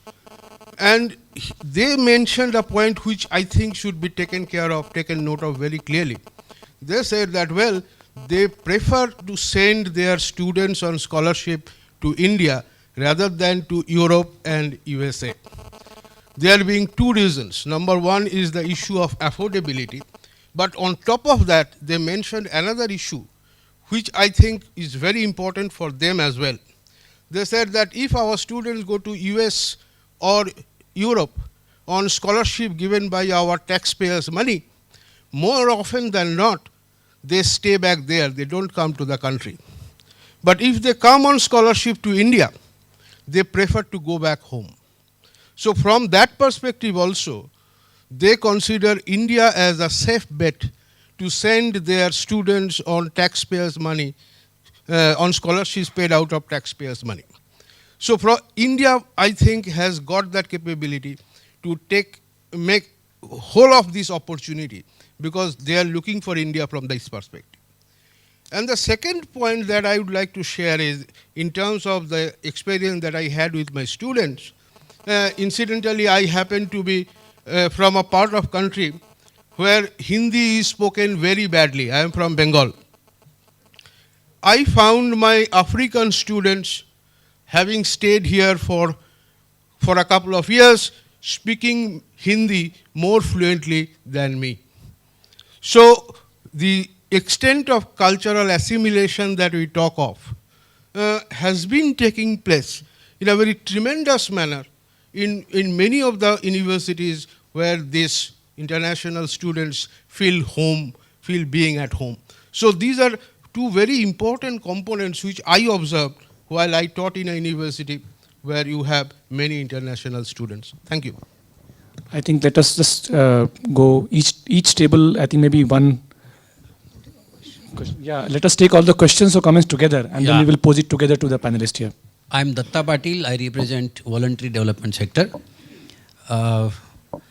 Yes, higher education and the development goes hand in hand logically. So there is no doubt. Maybe whatever higher education might have created good human resources which are capable, skilled, but sometimes it gives back like, what kind of values and what kind of perspective and what kind of attitudes are really inculcated in this higher education. I give one example because I work at grassroots. When India started agriculture universities, considering India is an agricultural nation, country, and agricultural development has to happen. And we all know what is the fate of agriculture today. Even after so long agriculture university in so many agriculture universities and higher educations. So another thing is, there was a discussion on brand India, make India. Many students, they are coming from outside, though it's as compared to other countries, though they are not too much. But I don't know, means have we ever done that whatever the students coming from outside, educated here as a higher education and they went back in their country and what kind of contribution they have made in their country's development. Maybe this will help us in formulating the further policies and programs. So I think this is not a question to any panelist, but this is a reflection for all of us, including the panelists. Thank you. Okay. Yes, after that, I think, sir, you. After that, yeah. Sorry, I just slipped that. Yeah. Should I? Yes, please. Good afternoon. My name is Kaustubh, and I work with an organization called Participatory Research in Asia. We are based in Delhi and a founding member of FITC. I have a slightly different point, and which is related to one of the objectives of FIDC. We created FIDC to engage in a kind of serious dialogue between civil society, academia, government, and other stakeholders. And one of the reasons why we wanted to organize these consultations is to engage in a serious dialogue or continue to have a serious dialogue. So my point is that, for example, a couple of months back, University Grants Commissions has come up with a scheme on what they call university community engagement. On a modest way, from PRIA, we have been trying to promote a practice research engagement. My expectation from this consultation is to come up with some kind of agreement that where civil society organizations, community-based organizations, the academic institutions and government and other sectors can work together to promote South-South cooperation. So what kind of ecosystem that we can develop together where even the private universities, I don't see any public university as such here, but at least the private universities can engage in some kind of community based project, and many a times we think that universities are the epitome of the wisdom and knowledge. But looking at the community-based organizations and to utilize their lived experience, how we can sort of bring these two sets of knowledge together in order to promote South-South cooperation. Yes, can we have now the mic in the front table? Yes, sir. Yeah. After that, madam, yes.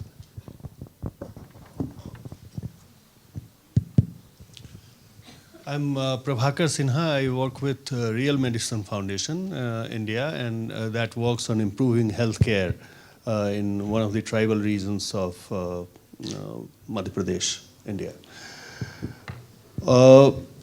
The development cooperation, the way I understand it, and the way it should be defined, is that we ourselves are developing nation at the moment.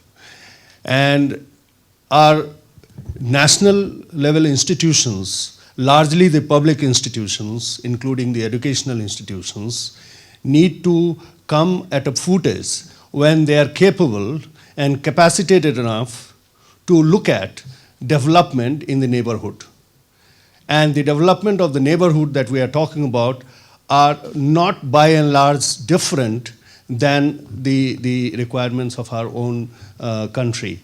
So it is important, if we are discussing the issue of higher education, it is important that the quality private sector institutions that have come up and have proved success participate in the larger development of the public sector institutions, which are catering to larger needs of 80% India.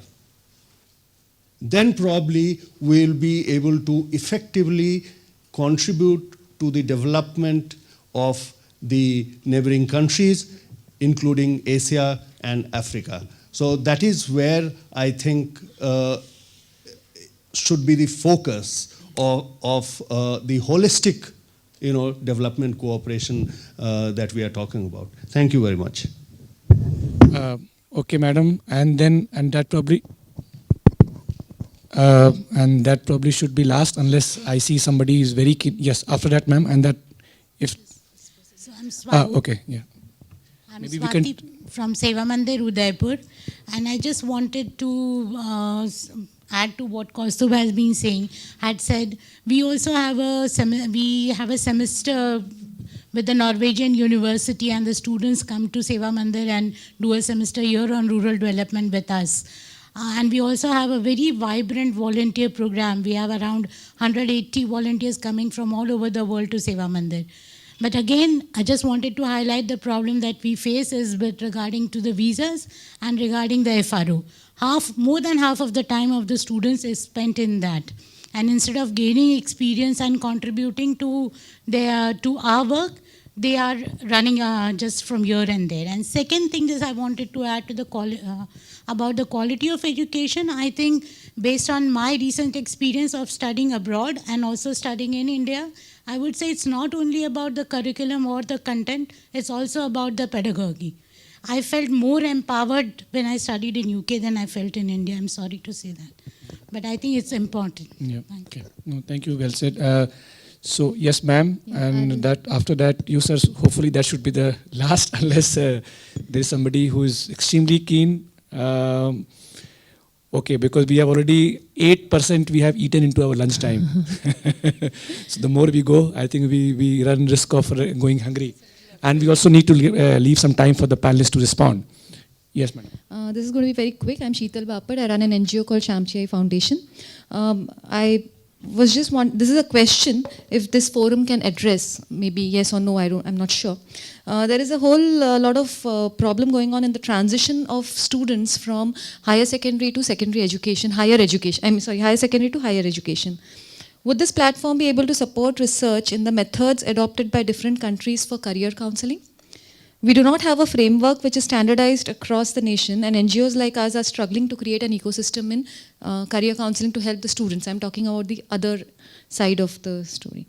So can we create a forum where all such NGOs can participate and also study the best practices of other countries where human resource development we are seeing education linked to passion or better performance? So is it possible for us to create that kind of a forum through this platform for sharing between countries the best practices? Thank you. Yes. Hi. I am Surendra Kumar representing Jansea Foundation. We are mainly in the genetic care and research and training. I got a question to ask. Do you have the data how many students are going abroad and how many students are coming from abroad to here? See the export-import ratio, and then how can we market brand India unless we respect our educational system ourselves? If our more students are going outside India, and we tell others to come, we say, why should we come to you? Because you people are going to study somewhere else.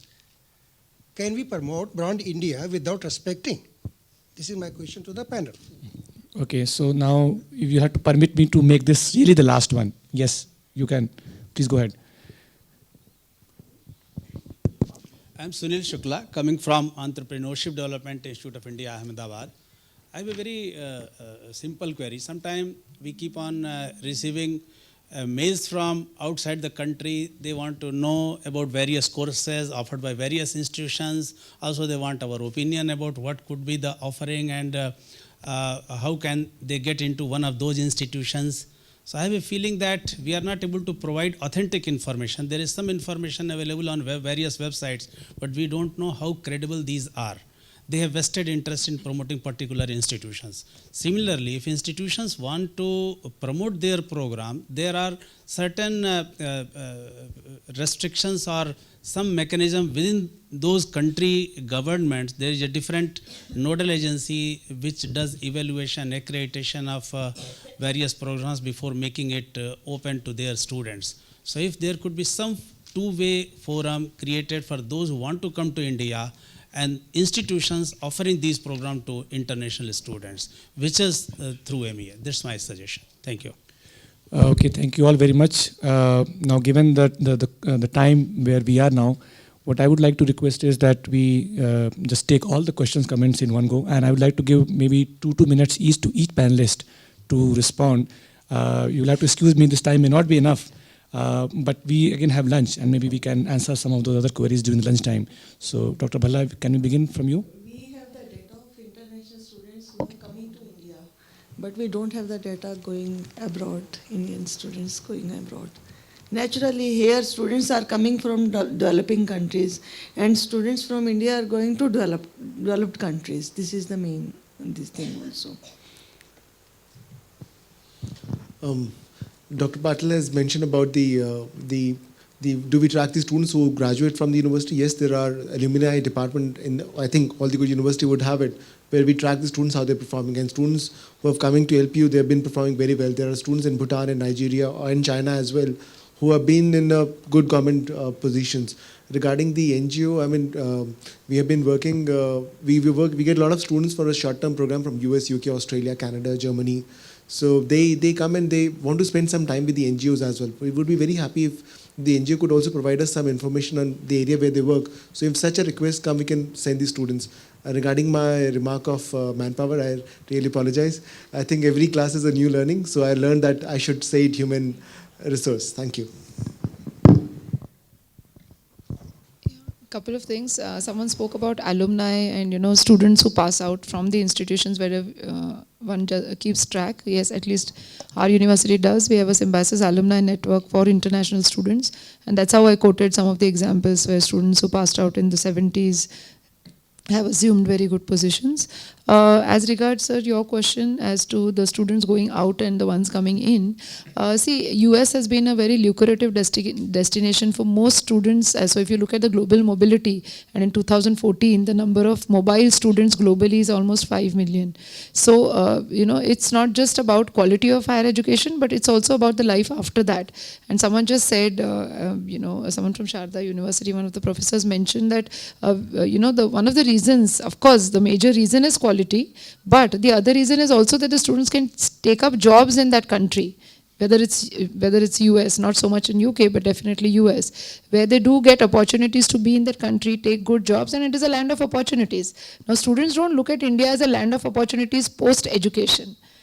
So that's the difference why the numbers could be. And the second, of course, is that there are no efforts to promote higher education. So it's not that because the quality is poor and therefore our students are going out. If you look at any country, you will see the same statistics. Whether it's China, whether it's Malaysia, any country in the world would have more students going out to the US primarily and less students coming in. But the ratio is too large. If the present statistics talks about 228,000 students, of Indian students going to the US. This is as late as February 2014. And the number of inbound students, as we may call, is the number that ma'am has quoted, which is 20,000, but I guess it would be around 32,000, because again, I mean, the AIU struggles to get data from universities, but universities do not provide data. So how is she going to even collect data? She's collecting data from universities who have given her data. So it would be around 32,000. So that disparity is there. One of the questions that I would like to answer, which our Maratha Chamber Director General is addressed, is on industry interface. And is it that the number of students which is dwindling is because the curriculum is not ready for industry? I guess yes, because that's the reason why most B school seats and engineering college seats are vacant. But I don't think students who come from the countries that they really come, look at this. They still find the present Indian higher education system of quality, because their higher education system is still bad, So if you look at most African countries, their higher education system is still primitive as compared to India. So when we talk about quality, we are comparing it with the US, but let's compare quality with the countries from where students come in, or with the countries from where we want to attract students. How can we do regional, attraction of students from the region?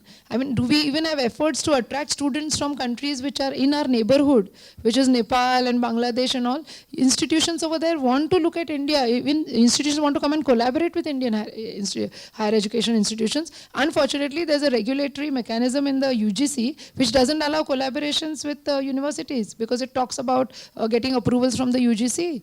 I mean, why do you want to get an approval from the UGC if, say, Symbiosis wants to collaborate with the university abroad for capacity building? But that's the bureaucratic system, So we need to ease all these things out before we talk about quality and numbers and all that.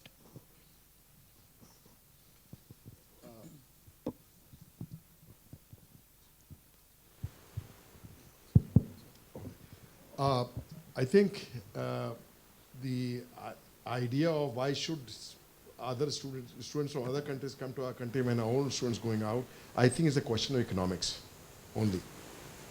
We would attract students if we can provide a reasonable quality education and at an affordable cost. Going to US is going to cost something like $25,000 to $30,000 minimum per year. In India, you can have pretty good education for about $5,000 per year. So this is an attraction this student is going to have. But again, if we do not improve our quality, I don't think we will attract too many students. Well, thank you all very, very much. We had very productive discussions today. As you will appreciate that it is not really possible to not only to identify or to identify the issues and solutions in such a short span of time. What of course we realized was that the contribution that capacity building makes in development cooperation, that of course is undisputed. There were several issues of brand India, issues of quality, issues of affordability and all that. And as Professor Gupta very rightly pointed out about whether the quality of any education in a particular institution can be separated from quality of education in India per se. And again, about what I think about experience in India and experience in a particular institution, whether these two can be divested. There were issues raised about level playing field between private institutions and public institutions. Now these are again points very well taken. From the limited point of view of again from MEA and ITech, I can definitely mention here that In ITech, while the largest number of institutions which are partnering are public institutions, but we do have a significant number of private institutions which are also partnering with us. And we also have a small but rising number of civil society organizations that are also partnering in our ITech program. But in the morning, Mr. Sanjay Kirloskar, he mentioned a very important issue, and that issue was, you remember he spoke about a limited number of people who, again from private sector, he mentioned, who are working in countries abroad and who are not giving a good name. So when we, again, I'm speaking only from the point of DPA and MEA, because I don't claim to be a repository of all the knowledge what government has and government would do, is that if you want to create, the need to create a level playing is of course there. But if you wish to move in that direction, then how do you discriminate between one to other? Because there are good public institutions and bad public institutions, and there are good private institutions and there are bad private institutions. So this is the place where this discussion, and this is the place where institutions like you can help us because you know also the difficulties that we faced, and you can help us maneuver those difficulties. Now, I will just leave it here because I think we have now already 1/3 of lunch time is over. But we have lunch available. I would again be available here, and so would again be our panelist here, where we can go over these issues in detail, and we have again 2 more days. So may I request all of you to give a round of applause to all our panelists, and thank you all very much, and thank you all for being such a great audience. Thank you very much. Thank you, sir. I would like to thank all our panelists for their valuable insights and Dr. Kumar Tuheen for chairing the session. May I now request Dr. Vidya Ravdekar ma'am to kindly felicitate the panelist. Dr. Veena Bhalla, Joint Secretary AIU.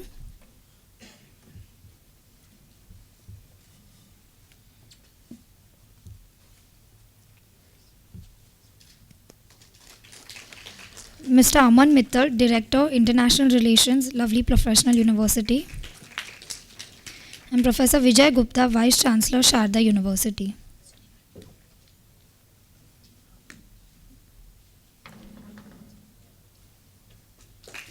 Thank you, ma'am.